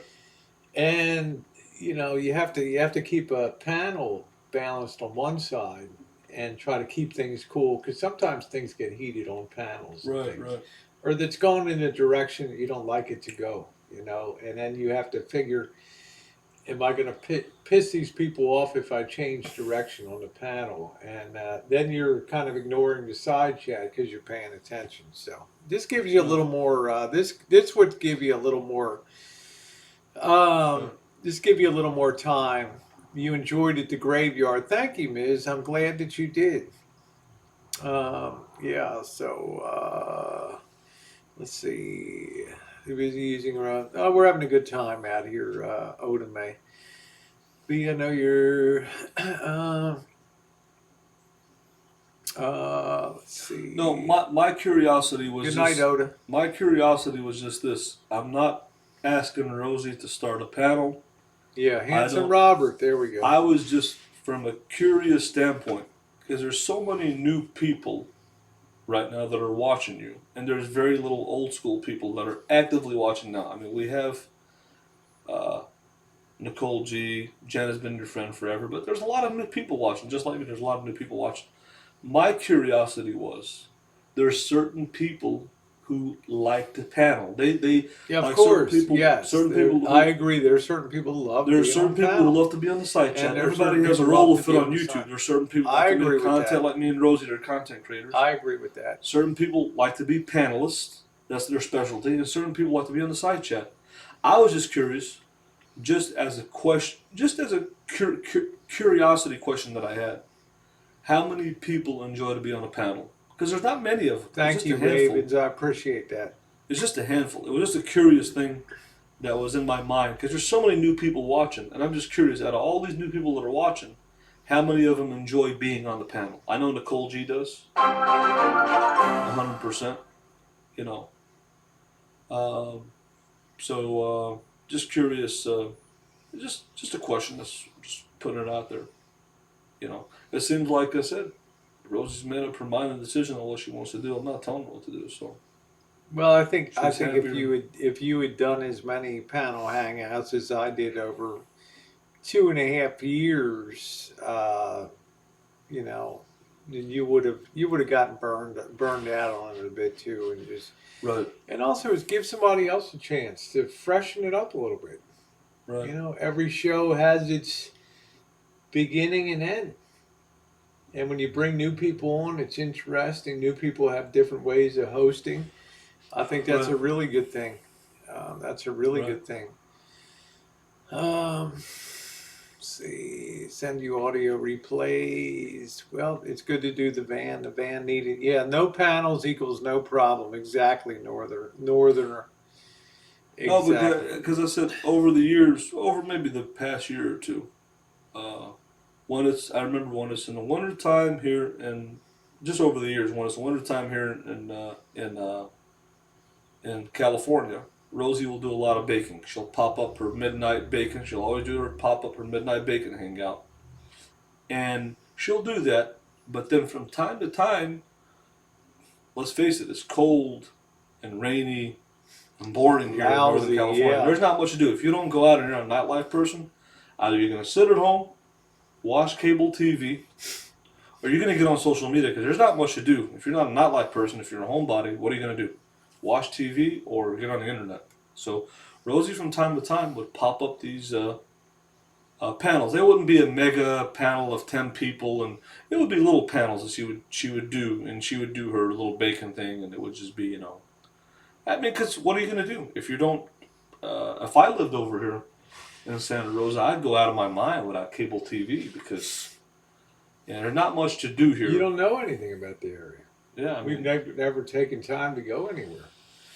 well, I'm we're just single-mindedly focused on doing this van. This ain't no pleasure cruise. This ain't no pleasure. You But what know? I'm saying that There's a lot of great stuff to do around town, but we're not focused on that. I'm just saying, just looking at Santa Rosa as a whole, this particular area, the city of Santa Rosa. Yeah, we don't have strip bars. We don't have. This is not. Okay. I'm not saying this is a dump.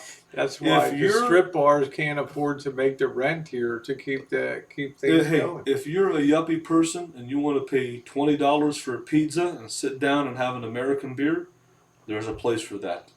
If you want, a $1.25 taco in a brothel, you're not going to get it here. Let's just face it.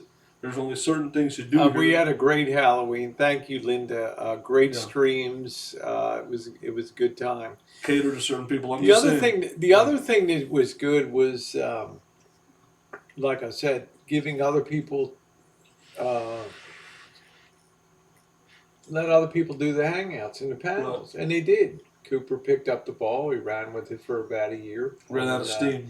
Well, it's just that other things come up. He's a lot younger than I am. He's in the prime of his working career. Right. So it's a lot of time commitment. And also, he's young. He's not attached to anybody. Right. And I can understand on a Saturday night wanting to go out and maybe meet somebody and having a good time. Saturday nights for young people is a big night to give up. No, he's not young. He's almost 40. Well, I mean, that's young to me. Still... That's young to me. He's in his prime of his years. He looks younger than his years. So I think that's a cool thing. I think that's a good thing to be able to turn the reins over. But I can understand why, because it's a commitment. It's a commitment. And people expect you to be there and to do it. And they're disappointed when you're not. When you're not there, doing and it. you promise you're going to be there at a certain time. But they're not going to be mad if you're not there. I'm just saying. But they kind of look. People are creatures of habit. They like to show up. They like to. They like to do. They like to count on certain things like clockwork. Oh, it's Saturday night, or Friday night. Drury will be on. It's Friday night. Yeah, I used to be it's Friday night. It's like buying a ticket to an event, but then the event is canceled. gmail.com. Right. So now Rosie's... Doobie54 gmail.com. Write me. I'll give you a link. So now the event... That's funny. It's kind of... Nicole, I can't force people to answer a question. How you doing, Holly? It's not my place to force people to answer a question. Okay, it's not right. It's not something that I do. But I remember, I used to love Friday nights on Drury's streams. They were epic. I always looked forward to Friday night. And I always remember when he would have to cancel or no stream. I felt like, oh darn, because of the people that you would see on there. RV Prepper Wayne. Right. Hey, RV Prepper Wayne. Prepper's Wayne Right. here with another. I'd like to answer. I'd like to with answer. another video. If you don't Okay, mind me, Nicole, if have you a don't good mind me, night. I'd like to answer Mr. Space Ace, even though I know he's. I'd like to answer your question, talking about that I left my mom for my comfort. I've been living in a camper van for over 4 years now, and I've spent as much time with my mom as I can when I'm in Chicago. And when you live in a van, I don't know if you've ever been to Chicago in the wintertime. It's brutal. It's very, very brutal. Oh, Very thank you, cold Holly. temperatures, ice. It's very difficult to live in a camper van in Chicago. I didn't leave Chicago just because I wanted my own comfort in Florida. I left Chicago, it was a survival thing. I'm living in a van, I'm a nomad. And it's a tough, brutal, dangerous How cold does it go? to live. It can be in January, you can get Did temperatures you that ever are 10. winterize your rig? Well, I never really went to spend winter here in Chicago. You're talking about temperatures, uh, February, January, March. You could have temperatures, 10, 15 degrees below zero, wind chills 25 below. It's dangerous. You could die out there Yeah, I was there in November. Remember, we in a frankly van. froze with the wind and So everything Space out Ace, there. I know that you've never lived in a vehicle and you're not a nomad, but I've been living this life for over 4 years. And when you can live in a vehicle for over 4 years, then come and talk to me. But you've never been to Chicago, you've never seen a winter like over there, and tell me who on YouTube do you know any nomad that has made videos of living in Chicago in wintertime? Well, I met one guy. I met a guy who was. A guy actually lived in his van in wintertime I in met a Chicago. guy who was a young guy in a Ford cargo van. Was he sane? No, he's on my channel. I forgot what his. He was going to school to be one of those acrobat guys in the circus. I forgot the name of whatever the job he did. He was a young kid, and he lived in his van in the wintertime there. It's brutal. Good night, it's Sandy. dangerous. Nice to see you, honey. You I could- hate the cold, Scottish. I hate the cold. I do. You could die. And ask any nomad, why do nomads snowbird and go to warm places? It's so much easier to live in a vehicle in a warm place than a cold place. Much easier. It's dangerous. So this kid really did it. This kid really did it because he was going to school Yeah. for that. Now, How'd he get heat and stuff? you talk about running a Mr. Butter heater. Try to run a Mr. Buddy heater in your van in Chicago. That can kill you. Yeah, I know. If you don't have your windows. If you don't have the right ventilation, Yeah. it's dangerous. So the thing is, it's easy to say Elvis Travels left his mom or family, whatever, in Chicago to go to Florida, etc., etc., etc. But have you tried living in a vehicle in Chicago in wintertime? Try doing that. If you can do it, if you can make my answer to you, if you can make the whole winter in Chicago in your vehicle, I'll stay in the Lisa Marie the whole winter in Chicago with you, side by side boondocking. That's my answer to whoever says that Elvis Travels leaves Chicago out of his own personal convenience because he wants to survive. Northerner, where do you live on the North Atlantic? Where do you live up there? He says he's on the North Atlantic. That's my answer to him. So do that. If you do that, Space Ace, my challenge to you: if you do that this winter, I'll come to Chicago today. After I get the van built, I'll come to Chicago today, and if you live side by side with me in the wintertime in Chicago, the whole wintertime in your vehicle, I'll be there this whole winter. But that's my challenge to you, St. John's, Newfoundland. or to anybody else that wants. Is that on the coast? Because I imagine you get a lot of winds and a lot of, not so much snow, but you get a lot of snow. Ooh. Coast 9500. If you go to Chicago this year and live in your van, I'll be there with you the whole winter. You got a van. Let's do it. Man. I'm ready. Any person out there that had, and the reason that I'm bringing this out, because when somebody calls out a nomad, you call me out on my bluff. I'm a nomad. And if I want to do it, I can do it. Is it going to be tough? It'd be a heck of a life. But you know something? I've did it, and I've been doing it for 4 years, and I'm going to keep on doing it. But we try to make our life easy by moving with the weather. That's all what it's about, being a nomad, a snowbird. That's what RVers do. The term snowbird. Look up snowbird. Educate yourself. Yeah, That's what RVers do. They move along with the weather.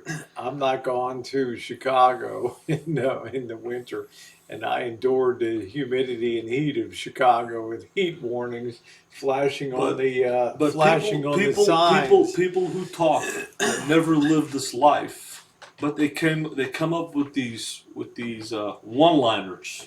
All right, let's move on. You know. I don't care about that. You know, Yeah. you live in a van. You know, if you end up, Well, I'm let's just put it answering. this way. My philosophy is if you choose this life and you choose YouTube and you choose to pursue this, to me that's the pursuit of happiness in Right. America.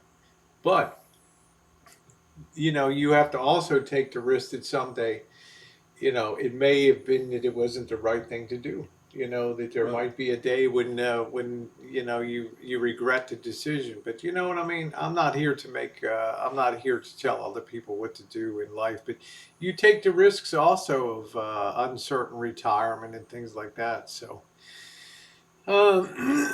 that to me, see, I couldn't do that. Marshall's much more, what would I say, adventurous or freewheeling than I am. I'm always too nervous about the future, you know, and I got to have some nuts squirreled away and all that. Well, the reality is you can't control. I couldn't fly by the seat of my pants. You can't control the future. The markets Well, could crash. you can prepare for it. You can't control it. Good night, Lavender. You can't control the future. No, you can't. But you know, you can try to prepare for it, and sometimes things can happen. Sometimes things can happen. But like I say, I prepare for it by that'll buying be the on lease- you. You'll accept. You'll have to face the consequences, good or bad. You'll have the success if things go well, or you'll and have my the. answer to you, I prepare for it by buying a Lisa Marie. Because if I didn't have a Lisa Marie, I'd be homeless now. Because my family's Yeah. property is gone, my dad's home is gone. So my preparation is buying a Lisa Marie. I bought a vehicle that I could live in, a motorhome, and that's my advice to anybody else. Doesn't have to be a Class B. It could be a minivan. But we're all doing Lord it on the same knows, I scale. see more people That's living my in preparation. vans in the van life now than 20 years ago. Same thing can happen to you people. 20 years ago, you rarely saw somebody that lived in a. You see them van. all over the place. You see how it's Now growing by you do. leaps and bounds. Now It's a you do. serious When you community. start, Yeah. Now, when you start to see it, yeah, you really do. Did you see how many are Walmart? Did you see? Oh, I couldn't, Linda. I couldn't live in a van full time. It wouldn't be for me. It's grown by leaps and bounds. This Oh, I community know, is a because force of to be reckoned economic. with. It's Yeah, huge. It's because huge. of economic choices. Also, I believe a lot of young people, they're not buying into the work ethic. You know, like the worker Right. bee thing. They're like, I see younger people. They make some money on a job. They'll quit for a while, use that money, then find another job, and then quit for a job. Hello, Midnight Rocker. Nice to see you. I do see that the work ethic has kind of gone down in this country. That's for darn People, sure. this is growing. This. Yeah, you can definitely prepare for the future. That's what I say, Liberty. Definitely prepare for the future. The best thing to prepare for a future is to have a vehicle that you can live in mobily, because you never know when you're going to lose your job.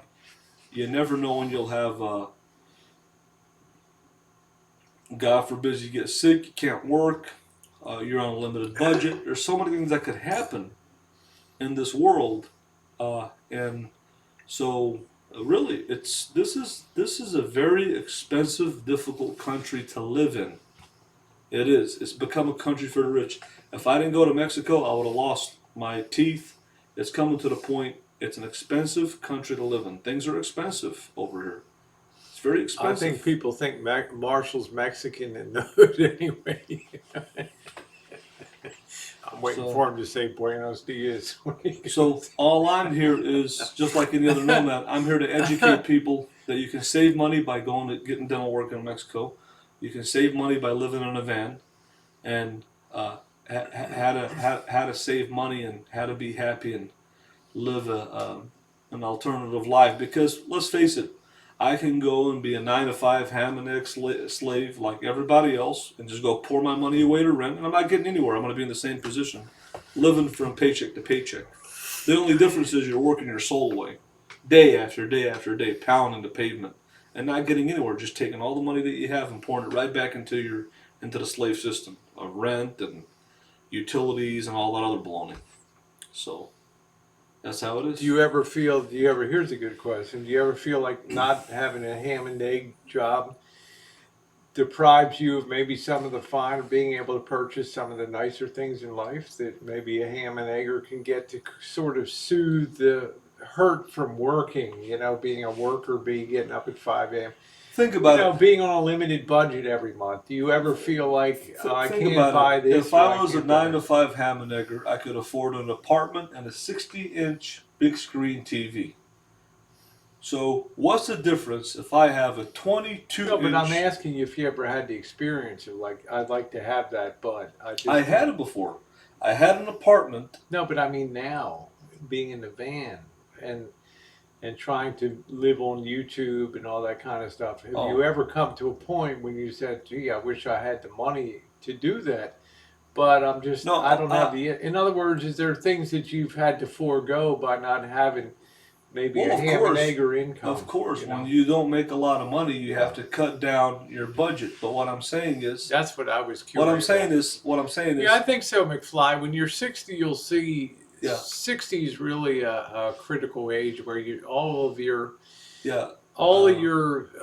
good decisions or bad decisions come back. Let me give you an example. I agree, McFly. If I lived in a van and I was a radio fan like you, a radio nut, right?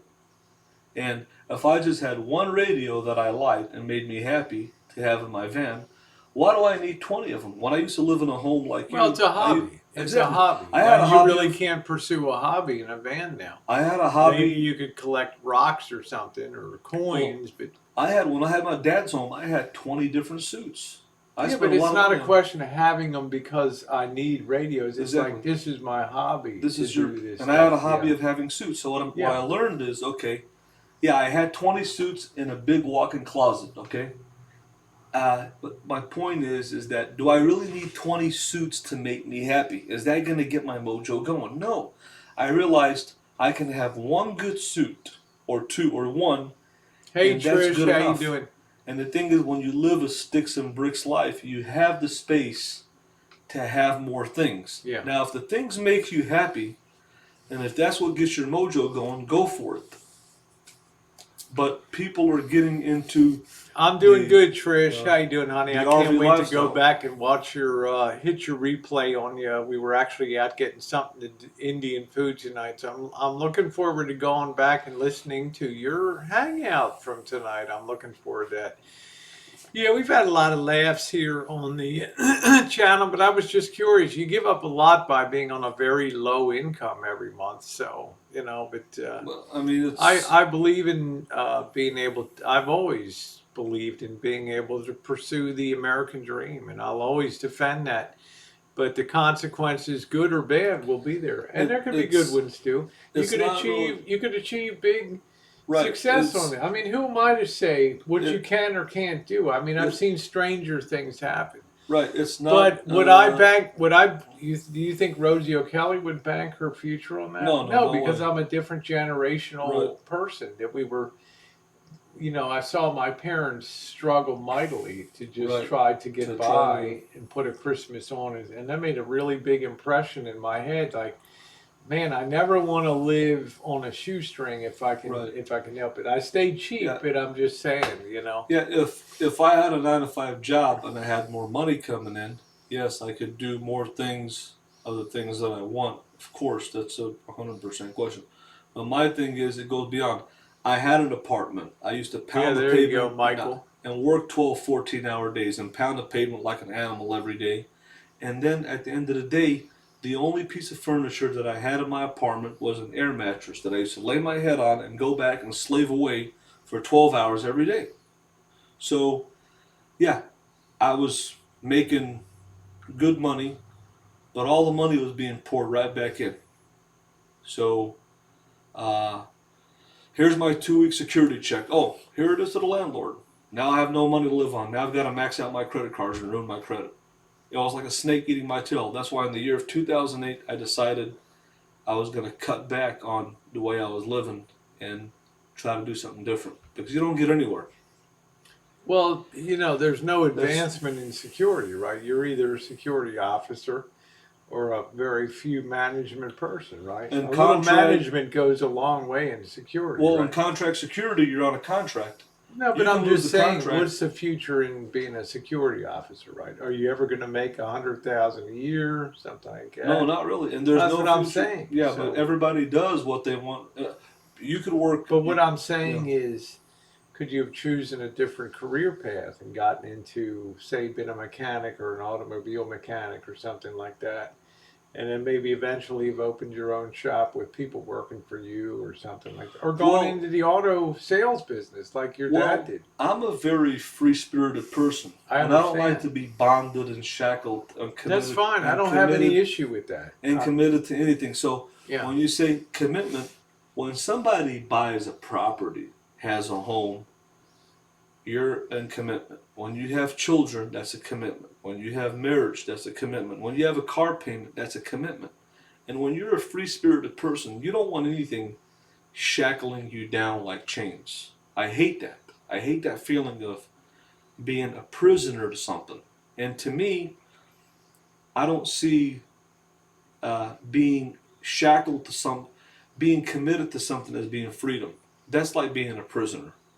That's the way that I see it. That's why I've never had the drive to live. Oh, I'm good. The Missy. mainstream I'm life. having an interesting philosophical kind of. I never discussion. had the drive because to we live really the we mainstream we life do most people we live. do disagree Yeah. on everything except this one point that in this country, rightly or wrongly, Right. you're allowed to pursue your freedoms. Yeah. But my biggest, and I won't be around to see it. I'll be gone. But I would hate to see you at 60 look back and say, I wish I had done this, or I wish I had thought differently about things at that time. I won't be I around know at that one thing. time, I but can- I'm just saying, I can to tell me, you, that would be heartbreaking to me to, I can Now, tell you do one I hope thing. it happens? No, I don't. I can tell you one Like thing. I at say, 60 I hope everybody has success on Right. YouTube and in life. You're rolling the dice. Right, You're rolling the dice big I time. can tell you one thing at 60. I'd rather be living in a van any day than living in a nursing home. That I can tell you for sure. I'd rather Well, live in a I van. think most people would probably agree Right. with that. I don't think Now, a as nursing far home, as I don't think a nursing home is anybody that as far as aspires to live in a nursing as far home. as Social Security is concerned, and we want to talk about economy, I'm 37 years old. So is Social Security going to be around 20, 30 years from I now? don't Who know. knows? The whole country's going bankrupt. We're in a $20 trillion dollar deficit. To Oh, look thank far, you, Shit Slinger. I appreciate that. to look that far down is so irrelevant right now. You have to look what's happening in the here and now. And so, no, the life. Yeah, I got to, Trish. I can't. I was raised in a different generation. That People right now I are don't know if making money Marshall online. ever saw people really struggle financially. I don't know if his dad struggled or his home or just thought money came easy or whatever. But I saw, in Baltimore, just brutal struggle and just people just fighting Right. to, line up for government cheese and Velveeta cheese blocks and. Well, you know. now how you see YouTube as a social Yeah, thing for in me your it's social. retirement. For you, it's not. Right now, Yeah. the new way of making money is to make money online. It is social It's- media. I would It's agree. social media and it's online businesses. But it's Amazon. risky. Many are called, few are chosen. Exactly. Right. So Exactly. It's risky, but people are doing it, and I've built up my channel. I've worked hard to where I'm getting I'm getting to the point where I can almost live. Yeah, gear grind. I remember lining up and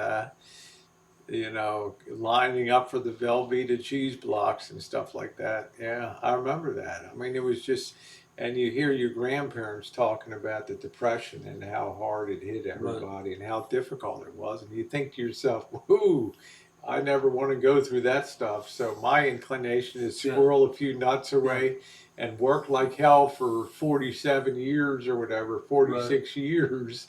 And do everything I Well, can. you're Now maybe already- I die tomorrow and it's all the jokes on me, but Right. You know, it is what it is. You've ran Yeah, that was good cheese, Nikki. You've ran your race. You're retired. You just look at this as a I hobby. did. I You ran. don't look Yeah, at this as a business. it's And that's not. the I don't need difference. to, and I'm glad I Exactly. don't have to. Exactly. Yeah, So- government cheese makes the best grilled cheese. But that's the difference between me and Rosie. I look at YouTube, and ever since 2015 Yeah, thank you, Callie. until now, YouTube is a business. It's a way to make money. You can make money on YouTube. And that's the difference. She's retired. She doesn't look at it Yeah, as a and the business. difference it's a is hobby. to me, it's a horrifying roll of the dice. It's just me. I couldn't. In other words, I Right. need to hedge my bet. Right. For me, if I were you, I'd be like, find a job where it can be security and they allow me to like park my van and boondock on the property. I've Right. solved my housing issue. I have extra jingle in my pocket, and I can still be a YouTube superstar in like my spare time or something like that. That would, Right. to me, that would be the ultimate best of all worlds. But I'm not one to tell other people how to live their lives. A lot of people need food. Too proud to accept. Fremont Street with chicken. Remember the guy on Fremont Street with the chicken hanging on his dick? Well, I'll give you your answer to you. I'll give my answer to you now. That was A classic, YouTuber, man. That if playing the guitar with a rubber chicken hanging on your dick. My answer to you about a YouTuber having a 9 to 5 job is this: if I would have had a Well, that's what I say, McFly. Uh, Once the gravy train's over, your money don't, they will. You may regret it. The older you get, the more people. Will if I would have had a 9 to 5 job instead of being Elvis Travels on YouTube for the past 5 years, I would have never made the money I made. I would have never had millions of views. I would have never been a name on YouTube. I would have never accomplished anything that I did on YouTube to the level I have.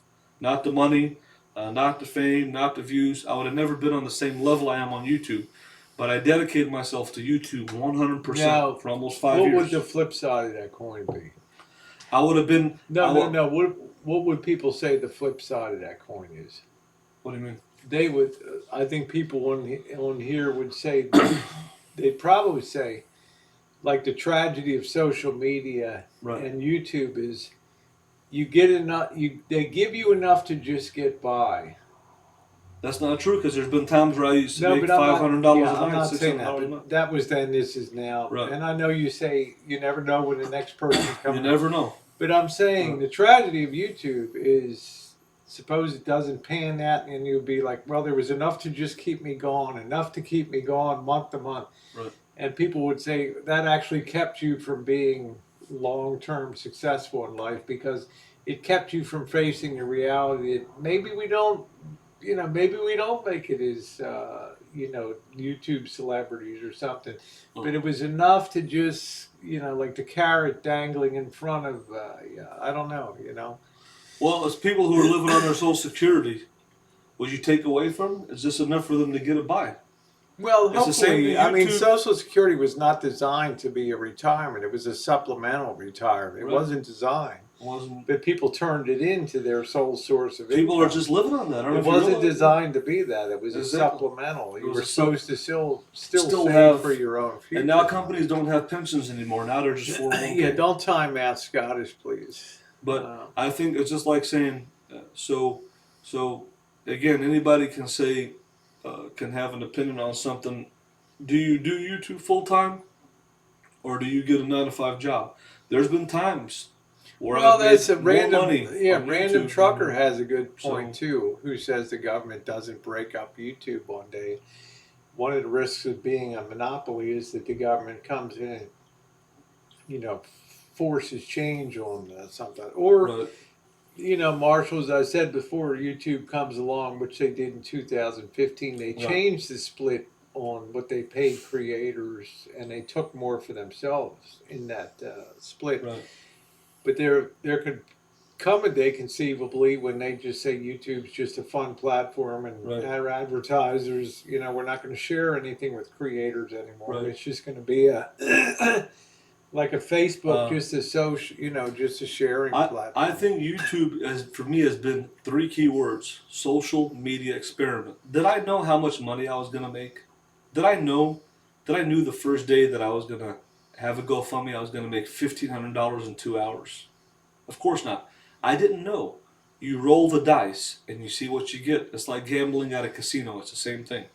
So you just take a chance. No, and I took a Cali chance. Dreaming. I like So, to have conversation. Yeah. If it's not of your liking, you So- know, I apologize, but it's what I choose to do on the channel is to have some discussions and just put it out there. The things that would worry me as a person, but I'm a different generation. I'm a much different generation, and I do see people in the next generation from Marshall rolling the dice real big on being influencers and social media influencers and people. In my day, we took a job and we held it for long term. Nowadays, you'll see a lot more of the mentality. I'm going to work for 6 months and I'm going to take 6 months off and just. I mean, I never could have mentally handled that. You know, to be out of the workforce because I'd be like, oh, maybe I won't get a job. You know, I'm always thinking the worst outcome because of my upbringing. You know, and stuff like that. Right. It doesn't matter, Cali Dreaming. If you don't enjoy the conversation, then you may hit the exit door. It's not going to bother me any. I'm going to talk about the things that I enjoy talking about on my channel, and it's nothing new for Marshall. I've told him the way I thought about things, and but I also have to weigh that against liberty and freedoms that we have in this country. Would I do it? Hell no, not in a moment. I wouldn't do it. Yeah, 24 years random trucker, and I had 46 years grinding it along. The bottom line is. Now, am I happy I did it? Ooh, do I have any regrets? I missed those years? No, because there were compensations for those years. Even though you were a ham and egger, right. You still could have a Christmas tree. You could still enjoy traveling, vacations, and going someplace. I mean, there were definitely pluses. Pluses to when that, I had a security job, they used to give me a 1 week paid vacation. I went to New Orleans for a week, and I know right now all I'd have to do is work a month, and I'd have enough money to spend 1 month in New Orleans. With no questions asked. Yeah. And so when you have that mindset, when you can have a little and do much with a little, because you know, if you work a regular thank job. Thank you, Crystal. I appreciate that, sweetie. All they're going to give you is a 1 week paid vacation. And most jobs starting off 1 year when you slave away and you go pound the pavement. Then you're saving for that 1 week. Thank you, Biker Aussie. I appreciate it. It's fine. And then it's over. But then when you know that I know that I can work a month, 2 months, and I can go spend 2-3 months in New Orleans on that money, and say screw the corporate. In other words, it's a lifestyle mindset. For me, it's also a realization that I don't think you work well with others in a workplace environment. You know, I think you've had situations of bosses have terminated you. Well, to answer that question, since you brought that up, I'm going to have to answer you because you brought it up. I worked as a security officer. I was at 3 years at the Verizon Wireless Customer Service Center in Arkansas. For 3 years, I was on that site. And now, you had a supervisor there. I wasn't actually at that site. The only reason I lost my site because when you're working contract security, another security company can get the contract. And when they get the contract, didn't want to follow procedure and show the badges and all that. No. If you have Rosie O'Kelly Security Company and you take over Marshall Security Company, you take over the site, you can hire whoever you want. You can say, I don't want these people here. Good night, Amy. Then they have to give those people unemployment or send them to another site. That's the only reason I got removed from that site was because my company lost the contract. G4S lost the contract to Securitas. When Securitas came to take the contract for Verizon, they're like, we don't want to hire Zia Marshall Canoe. We have our own people. Then they put me at the crackhead motels. Then they put me at the mall. Crackhead motels. And when they put me at Motel 6 in Little Rock. When they put me at the mall, there was there was an individual there that threatened some white girls. Take care, Coach. Have a good night. and he threatened me. And I asked the police, I'm like, I want this guy trespassed from here for 1 year. I want a trespass warrant. They wouldn't give it to me. Next day, the security company decided, we're going to terminate you. I won the unemployment claim with the state of Arkansas. I got unemployment, won the unemployment claim. Yeah, I was wrongfully terminated. But what I'm saying is that I am an alpha person. I like the security industry, and I like to work by myself because I'm an alpha personality. I Well, don't that's what I don't answer to think anybody. you work well with others. I have to be on my in own. a team setting. No, I I think that prefer you're a to team I player. prefer to work by myself. Yeah. And there's But there's because certain I'm an people- alpha person, I don't like to answer to anybody, Well, and I like this security That's job the because same way Amanda May claimed. Yeah. Told me, when Rosie, do I look like the kind of person that's ever going to answer to a boss exactly. and And, never worked a job? And when I worked security for years, night security all by myself, I'm my own boss. I do my own thing. What are you Well, going when to you're do an if alpha you get person, very that's- sick or wrecked a van? What's that? What are you going to do if you get very sick or wrecked a van? Well, wrecking the van, I could always have full coverage insurance, and they'll cover me. If you get sick, God forbid, then that's one of the scariest things because, uh, that's at the point when you get physical, when you have to be in good physical shape to live in a vehicle. And if you get sick with a terminal illness, then you're pretty much done. If you lose your driver's license, this will end a person's nomadic life. If you lose your driver's license related to DUI or whatever, or you get physically sick, at that point you can't live in a vehicle anymore. You're pretty much ready for death. You're ready to go to nursing home or hospice. So I'll live in a van as long as my body allows it. I'll keep on living in a van. That's the answer to that question.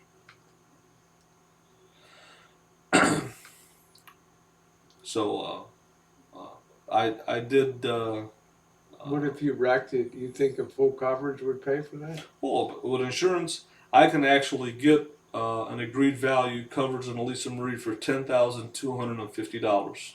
And And that's I can still the actually- same today. And They'll the same today, they'll still agree to pay you that. they'll still agree. And Even on though top you of might push it off a cliff and they say I drove And- off by accident. exactly, and on top of that, what I can. insurance company is that? I want to sell my stock. And On top of that, I can get up to $5,000 for personalization of the vehicle. That means anything that's added to the vehicle aftermarket. And because it's a motorhome, it is considered a home, just like your home. I can I get. don't know, man. I You better check your policy. No, There's believe just me, no I can way. get. Or people, I'd be over-insuring my stereos for $100,000. If that stereo was in my van, I could insure this whole wall here for up to $5,000, because that you can insure your property. When you have a motorhome, it's like a home. It insures your property and what you customize on the vehicle. So I can actually have. Good night, Denise. Thanks for coming by, honey. I can I have don't know. $5,000. I hope you read the fine print because people would be getting that and just pushing their van off a cliff. Well, it's I you have love- to have A squirrel ran across the road and I Like, ran off the cliff. I could put 5-year radios in my van and say I want $5,000. I just don't think insurance companies overinsure beyond replacement value. That's how it is. I don't think so. I think you better That's check. how it is. I think you A better motorhome check. is just like a home. You can get customization insurance if I put wheels on it, or if I put these radios in there. I can put 5 of Rosie's radios in my van and say I want $5,000 of coverage on those radios.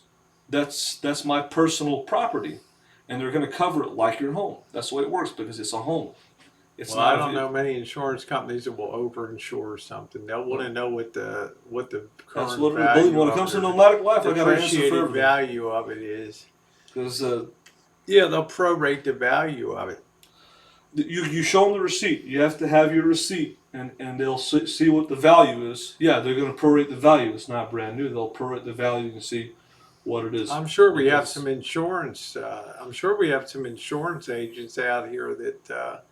And actually, if the Lisa Marie was to burn into a fire, I can have up to $2,000 of emergency expenses. So God forbid if it caught on a fire, if you're more than 50 miles away from your home, they'll give you up to $2,000. You'd have to pay up front for your hotel rental car, but they'll reimburse you. It's called emergency expense. And I know everything about this because I've researched this for years. Good night, Julie. Nice RV to see you, insurance. honey. Thanks for coming. That's interesting. I just, So when it comes to this know. nomadic lifestyle, I got to answer for everything that anybody throws at me.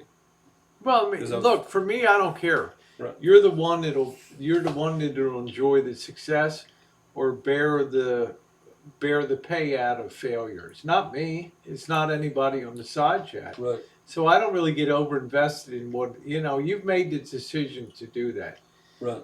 And we'll see. Time will tell if it was the right decision to make. But neither the side chat nor I will enjoy the fruits of your success, nor will we, enjoy the downside or regret the downside of it. Well, a lot of people don't understand this life. A lot of people don't have a motorhome. They haven't lived like a nomad. They don't understand how the insurance works. They don't understand how the life works. And I'm here to educate people on that. Anybody? Yeah, I have any need another questions? drink. Do you have full coverage now? McFly wants to know. None of your business. That's private.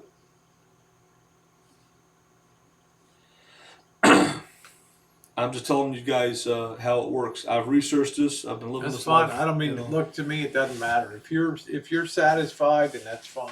Yeah. I just don't want you to get a shocker if you roll off a cliff and they give you $2,000 or something. Well, hey, everybody knows. In 2014, when my van caught on fire, they gave me $10,000 for it, and that's how I was able to go to Las Vegas and buy the Lisa Marie for $7,300. That's how I bought it in 2014. And because I had full coverage insurance, and I went to Vegas for about a little over a week, bought the Lisa Marie for $7,300, and drove back to Arkansas because at that time I had a security job, and that's because I had insurance. My Class B was insured at $10,250, and for those of you guys who don't know, if you have a Class B that's 15, that's newer than 15 years old. In other words, if we're in 2019 right now. So if your Class B is 14 years or newer, you can get what they call replacement value. So say if I had a 2009, I can say I pay $60,000 for it. I want you to insure it at $60,000, and they have to do that. Now, because Lisa Marie's an '89 vehicle, it's 30 years old, they're not going to insure it with replacement cost value. They give you what they call stated value or agreed value. So the way that works is you go to an RV dealership, you get an appraisal for it, a real appraisal. You send that to the insurance company, and they have to insure it at what that appraisal says. I have an appraisal for the Lisa Marie at $10,250, just the vehicle itself. So the insurance company has to insure it for that. Anything happens to the vehicle, doesn't matter if it's today or 30 years from now, they have to insure it for that. And that's the way they insure classic vehicles, classic cars, antique vehicles like Lisa Marie. If you have a '65 Mustang, you can't,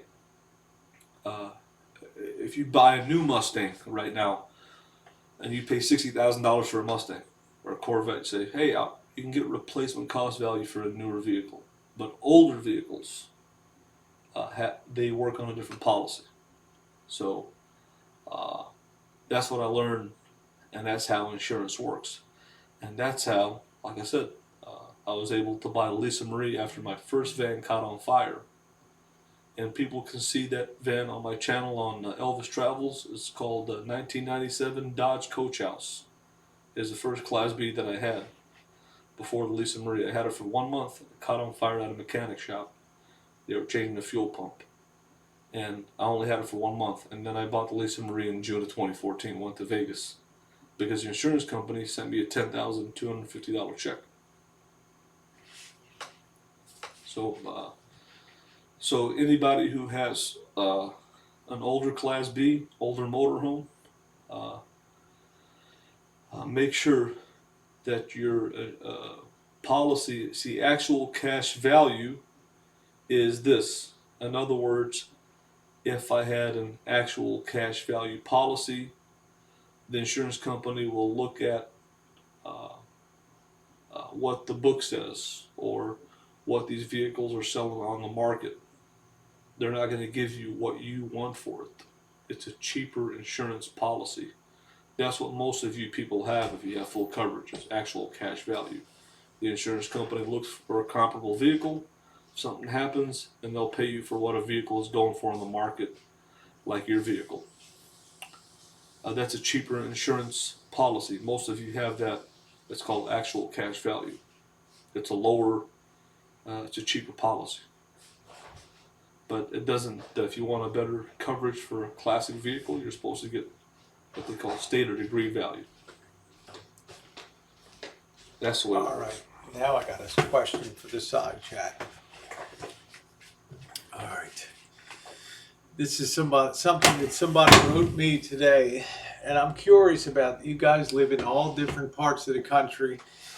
Now, a lot of people are overseas. They have different. They don't have Thanksgiving like we have here. And I'm curious. When I mentioned, I guess it was about 3 weeks ago, I mentioned that we always had sauerkraut at Thanksgiving time, and a couple people like, what? You have sauerkraut at Thanksgiving time? Do you guys have any? I'm very curious. Do you guys have any weird? Not weird, but maybe weird to me. But anything that you have regionally in America that would be, yeah, I love sauerkraut. Ask Mr. Z about, yeah, at Thanksgiving time. Is there anything? And I'm curious, is there anything that you have at Thanksgiving that would be particular to your region of the country that somebody say, I mean, it was kind of a Baltimore thing because it had a big German population. Oysters in the dressing. See, I never had that. I never had oysters in the dressing. Was there anything that was typically Arkansas at Thanksgiving?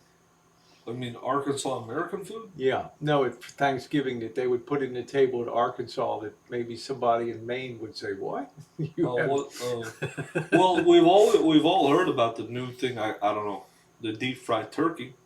That's a new thing. I don't know who made that up, but everybody's doing that Popeye, the deep fried turkey. I'm not sure. I think it's a Southern thing. Isn't it dangerous? That came out, right? Yeah, you could burn. Yeah. Yeah, didn't they talk about gotta have some good deer stew and biscuits. Pickled corn. How do you pickle corn? Turnip roots. There we go. Pickled corn. Pickled okras. Do you like okra? I enjoy it. I enjoy okra. I always like fresh steamed okra. It's slimy. It's pretty disgusting. Greg says we have red chili, cornbread stuffing. We have red chili in Mexico because some people were like in disbelief that we would have sauerkraut, dill pickle, green beans. I love okra. I love okra too. I love oyster dressing. I would try to get the oysters when I got my turn at it. I wouldn't even know how to incorporate. Do you dice up the oysters and just put them into the okra's like a slimy, like ectoplasm. Yeah, it can be It's a little disgusting. I don't care if you fry it or whatever. It's slimy. It's like you're eating boogers, basically. I don't know why you want to eat that stuff. Oh, my family has lobster for Thanksgiving. Wow. What area of the country are you in? Serosi, I guess Serosi? Maine. Okay. I bet Started you making Maine. my I bet you Christmas Maine.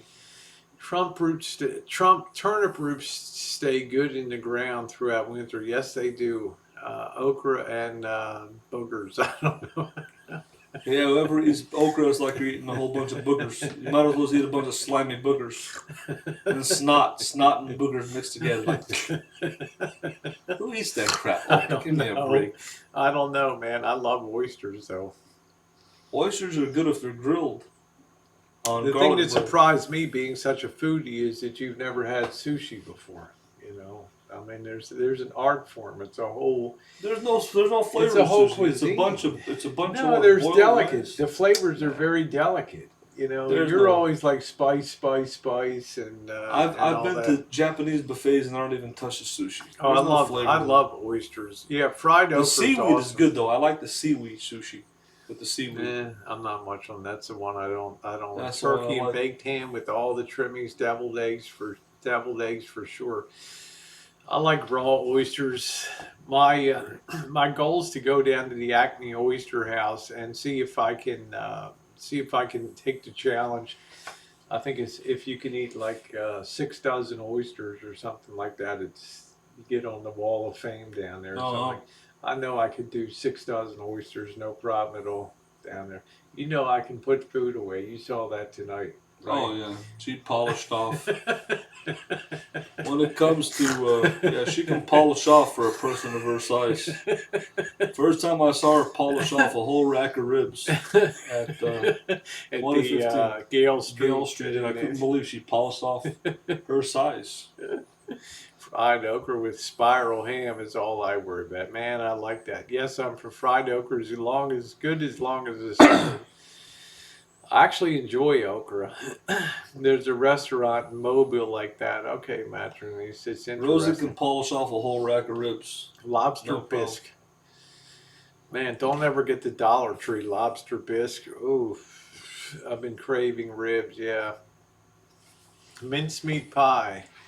See, the name mincemeat pie was a turnoff to me because I thought they were actually cutting up like meat in it or something like that.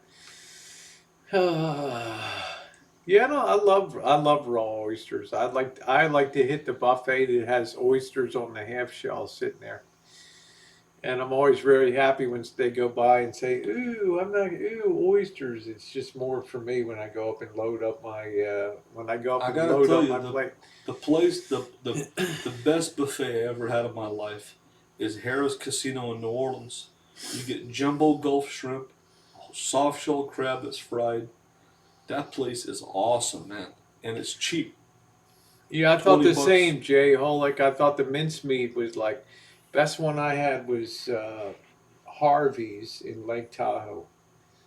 Oh, We yeah. went up for their seafood, and I did a review of it, and it has thousands of hits on it. But it was an Wow. amazing buffet. It was up there. You were saying that, yeah. I don't think I've ever had deer meat. Turkey That's meat. what people in the South do. Is they take the deer meat, they make steak out Oh of it. yeah, I think they put it Chanel in chili. twice from raw oysters. Deer chili. Let's have some deer chili. Who wants to eat that rubber deer chili, man? Garbage. Rhubarb pie. I don't think I've ever had a slice. Deer Crabs is are the best. disgusting. Oh man, Zoe Small says I worked on a skipjack oystering in the winter for many years. Wow, that's cool. Do you know in Maryland, they scrape oysters off the bottom, oyster bars. But Maryland requires that you do it under sail. You can't do it with a power boat. So they have these one-masted boats called But skipjacks that go out there and do it. So you have to sail to dredge Right. for oysters. So it's I kind think of, the oysters that are fried are really good with the ramelade sauce. yeah, I'm not and much also the on. ones I don't that are like grilled. fried. I The don't like grilled fried ones are oysters. really good on. Oysters are good. Fried po' boy. You could have the ones that are grilled. Yeah, I like them on the half shell raw. And my bucket thing is to go to Acme Oyster House in And New Orleans and just chow down on some oysters. well, the problem with that is I think you got to go at a certain time of the year because when I went in August, they were really small. Yeah. I think you're supposed to go at a certain time of the year where they're big. Probably in the early I don't know. spring. There's or a something season like for that. them. Yeah, the There's a oystering season. Yeah. Oystering in Maryland is the worst weather time because they want to make it as hard as possible to get oysters to do it.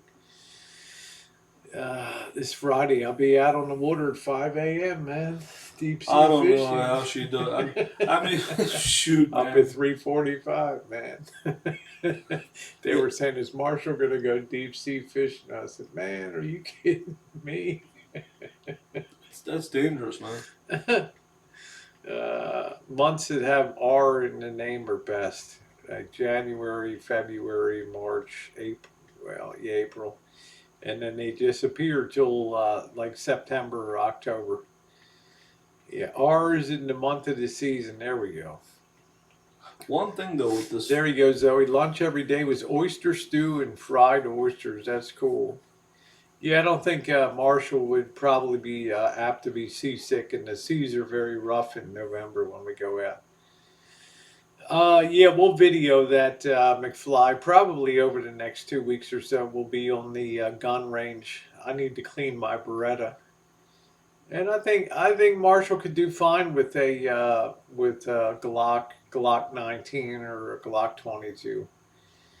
Frankie, I had to have surgery because bacteria destroyed my bowels. Wow, man, Scottish, that's terrible. Crystal says, okay, who has an awesome oyster? I make a cornbread base, add in chopped eggs, turkey broth, so I want to try. Yeah, it sounds interesting. No, Marshall's like, I'm not getting on a boat. Are you kidding me? I don't know how to swim. And I'm like, dude, you don't have to worry if you hit the water. If the great white shark doesn't get you hypothermia, it'll kill you before anything. the only boat that I'm going to get on is a Carnival cruise. That's the only boat I'm going on. The party cruise, right? The Yep. BBW cruise. Yep. Only 200 pounds and above. Don't you ever throw up on that boat rocking your back? Not me, Janet. Janet got a little pukey on the boat. For me, I was 10 years on Chesapeake Bay and terrible seas sometimes. Doesn't bother me. Doesn't bother me a bit, the water, being on the water. I don't get seasick. I guess if you're a Marylander, you don't get seasick on the water. I don't know. Super picky, man, Scottish. That's terrible. Let's see. McFly says I have a Glock 19, 20, and 26. Love my Glocks. Do you have your extended mags, McFly? Mom would buy the oysters in a container, just stir them. Okay, that's interesting. No, it never bothered me being on the water. I never felt seasick. I felt cold. I felt very cold. This is the bad thing about going out this time of year. It is pitch black at 5 a.m. and you're heading out. But it's good for cinematography when you're leaving in the dark out there, you know. Well, you mean with the sun, or? Mm-hmm. I guess you got the sun. You're underway 2 hours before the sun comes up, you know. Wow. It's really cold leaving harbor, and it's like one day. Cold. Tactical. Next thing we know is you'll have a lamp that's really. And how much does this cost? This whole thing? $140. And how much? Okay, you're paying $140 and put your life on a boat for 8 hours. Yeah, I wouldn't say put your life. It's pretty tried and true. How much fish you getting that's worth it? What are you saving? Well, I mean, a lot. I mean, I'm coming back with 10 good-sized rock cod, and I'm coming back with 10 really nice crabs. So that's a lot of seafood for that good for quality that money, stuff. for $140. Yeah, really good. Pull a compound bow. Sandy Callie, how you doing, sweetie? What's going on, Sandy? Sandy, we distributed the loot tonight. Thank you. Thank you again, Sandy. Yeah. Man, yeah, Scottish. That sounds brutal, honey. Man. I think Matronista is a foodie, right? Yeah, sunrise is beautiful, but it's awful cold in November. I mean, bar standards can get for a year off what she gets from the fishing trip. Yeah, I can get stuff for a year, man. I have a freezer full of stuff. Hey, Kiki, how you doing? Have you ever been in a fist fight? There's an interesting question. Have you ever been in a real street fight, in a fist fight? I've probably been in no less than 50 fist fights. I'll be honest with you. The last when I was in middle school, there was this kid that was now I've really never been in a fight really, but when I was in middle school, there was this kid that was a tall kid. He's like six, that really odd tall kid, 6'2", and he was a bully. And this kid was trying to intimidate me, and then I remember I was kind of like punching away at him, you know, maybe like on a shoulder or something. And then he had a ring. He had a ring on his finger, and he punched me in the forehead. And I still have the mark right here. Wow. Damn. Yeah, and he had the ring, and he punched me right between my eyes. and the thing is, I don't mean to laugh, but holy shit. when he punched me with the ring, I got dizzy. It almost knocked me out. I'm like, oh shoot. And then at that point, I couldn't continue. It wasn't really a fight. It was just like a little slug thing. But he got me here, and then we call that a cold cock right there. well, it was like it wasn't brass knuckles, but it was that. What was the thing you rammed into? Oh yeah, Jesus! I was. This other thing really knocked me out. Your head is taking a fucking beating, man. Yeah, but like I said, when he hit me right between the eyes here, it is, William. Basically, it got me dizzy, and I just couldn't keep my balance. I'm like, and I just kind of quit like that. I backed off. But then, like this. Yeah. So, but when I was a kid, when I was a kid, my Uncle Simon is a welder, and he welded this barbecue grill, right? All out of metal. And my female cousin Kay, she's running after me. And this thing was built, you're talking about solid steel, okay? This charcoal grill. And it's about my height, you know. You're not supposed to play El Toro with it. And I walked into this grill face first, and it cut me up here. It cut me up here. My whole face was like blood, like a professional wrestler. And it knocked me out. I was down on the ground. Jesus. And the other time, my sister pissed me off one time. I remember I wanted her to bake me a cake or something, and I got pissed off, or the food wasn't ready. I was pissed off, and I punched in my house in Arkansas. My dad had it was a door to my house with a skeleton key. And it was those old doors that had these little glass windows in there, and it's all framed, you know what I'm talking about? Yep. And I punched one of those, and the flaps on my finger here were all exposed. It was all bleeding. Ooh. So I punched the glass, you know. But no, I really never got into a real fight with someone, because I really never went to bars. I really never. I would cruise around a lot. That's what I would do. That was my thing when I was young. I would sit in my car, and I would cruise around. And I had a video camera. Remember the Super VHS? Mm-hmm. Remember the Super VHS with the little mini VHS? And I used to go around with my security outfit on the west side of Chicago, and they had these black hookers out there. And I used to like videotape them with the camera, and they're like, "What are you doing?" and everything, you know. And I used to be around doing. I was like drive-choosing with a video camera and stuff. And yeah, you can't be surprised that I've had a lot of fights. You know, a lot of fist fights and stuff. I don't know. You just I've go been to in bars? bar fights. I've Really? been injured in bar fights. I've been injured in clubs. I mean, we were always fighting growing up with fighting on the streets. In the bars? No, in school and stuff. Yeah, I had a bad bar fight. I remember That's how that. my knee got injured. You know, in the bar fights and stuff.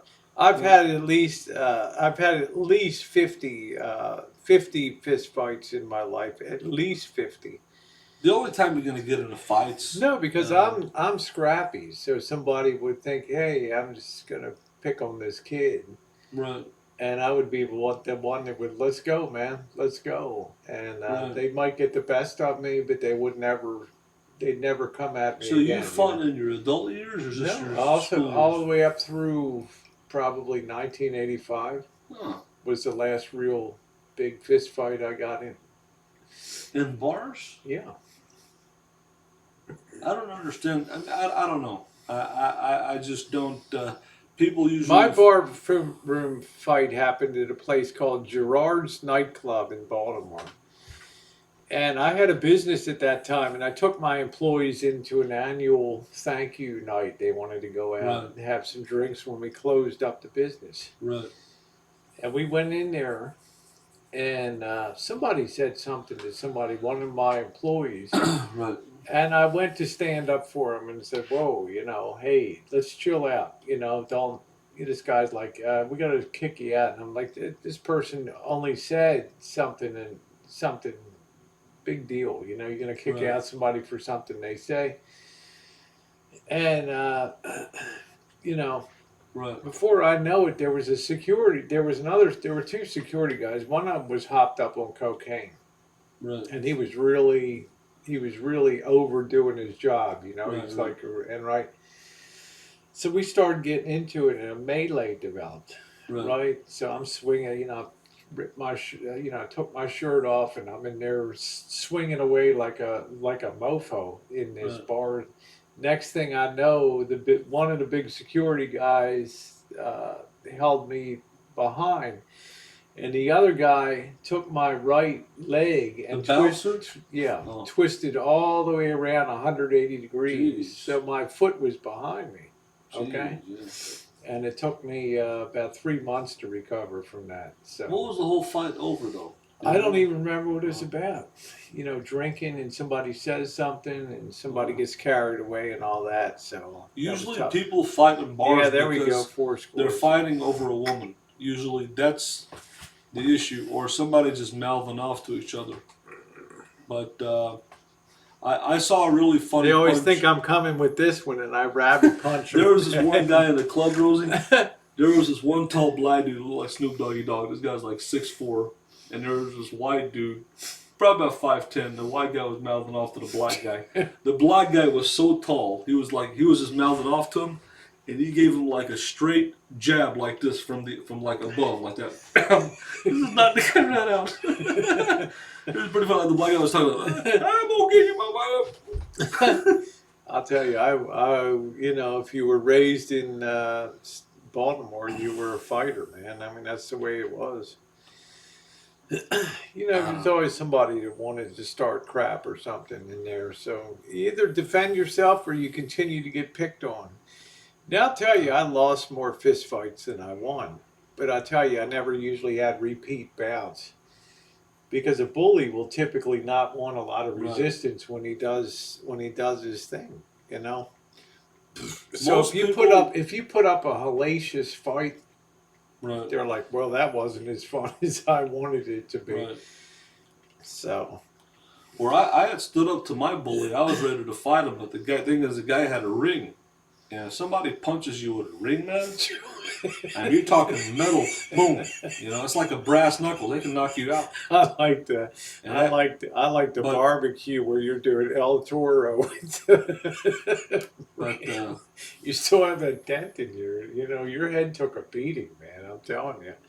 well, no, I'm not really. That was the only time. After that, I didn't really, because this guy used to bully me on the school bus, and I finally stood up to him in class. And when you take a school bus in Arkansas, I don't know if you know this, it takes you 2 hours to get home. Oh yeah. With all the I believe stops that, and all that yeah. baloney. So when I was 16 years old, I was dying to get my own vehicle so I didn't have to take the stupid Yeah. school bus. So I worked my butt off at Wendy's for about a Would your year. dad just toss you the keys to a car on the lot or something like that? Well, no, my dad was very old school, and he wanted me to stay at home. He didn't want me to have any freedom at all to go Wow. out. So I had to bust my butt at Wendy's for almost a year to buy my first car, which was a 1989 Honda Accord with flip-up lights. I busted my butt for that car. That's a pretty cool car. Yeah, and then I had my own freedom. I used to get out of school and get in my car and do my thing. I hated the school bus. I hated taking the school bus. I hated it. It took forever to get home, and so that's the one thing about freedom. The vehicle gave me the freedom. A vehicle gives you freedom. It's the most beautiful thing as a vehicle. Because if I didn't have that vehicle, I'd be stuck on that bus. I'd be stuck at home. I wouldn't be able to do nothing and enjoy life. So the vehicle, ever since I was 16 years old and started driving, I love vehicles. Vehicles give you freedom. They do. They give you freedom. That's They do. All right, guys, it's about 1:30. I'm going to pop the hangout to a close. I want to thank you guys for being on tonight. Thank you very much. Going to be a big cleanup day here tomorrow. Missy Jen will be on tomorrow. Jeffree Star on the morning. Chooch, make sure you tune in and love having Missy Jen. Sandy, thank you again for your all your courtesy and wonderful love and everything. Love you, gal, and thank you guys for being on tonight and having a good time. Zoe Small, you get the prize for the most interesting thing. Worked on a skipjack. How about that? Oystering and all that. So, all right, guys, have a wonderful evening. Love y'all, and thank you very much.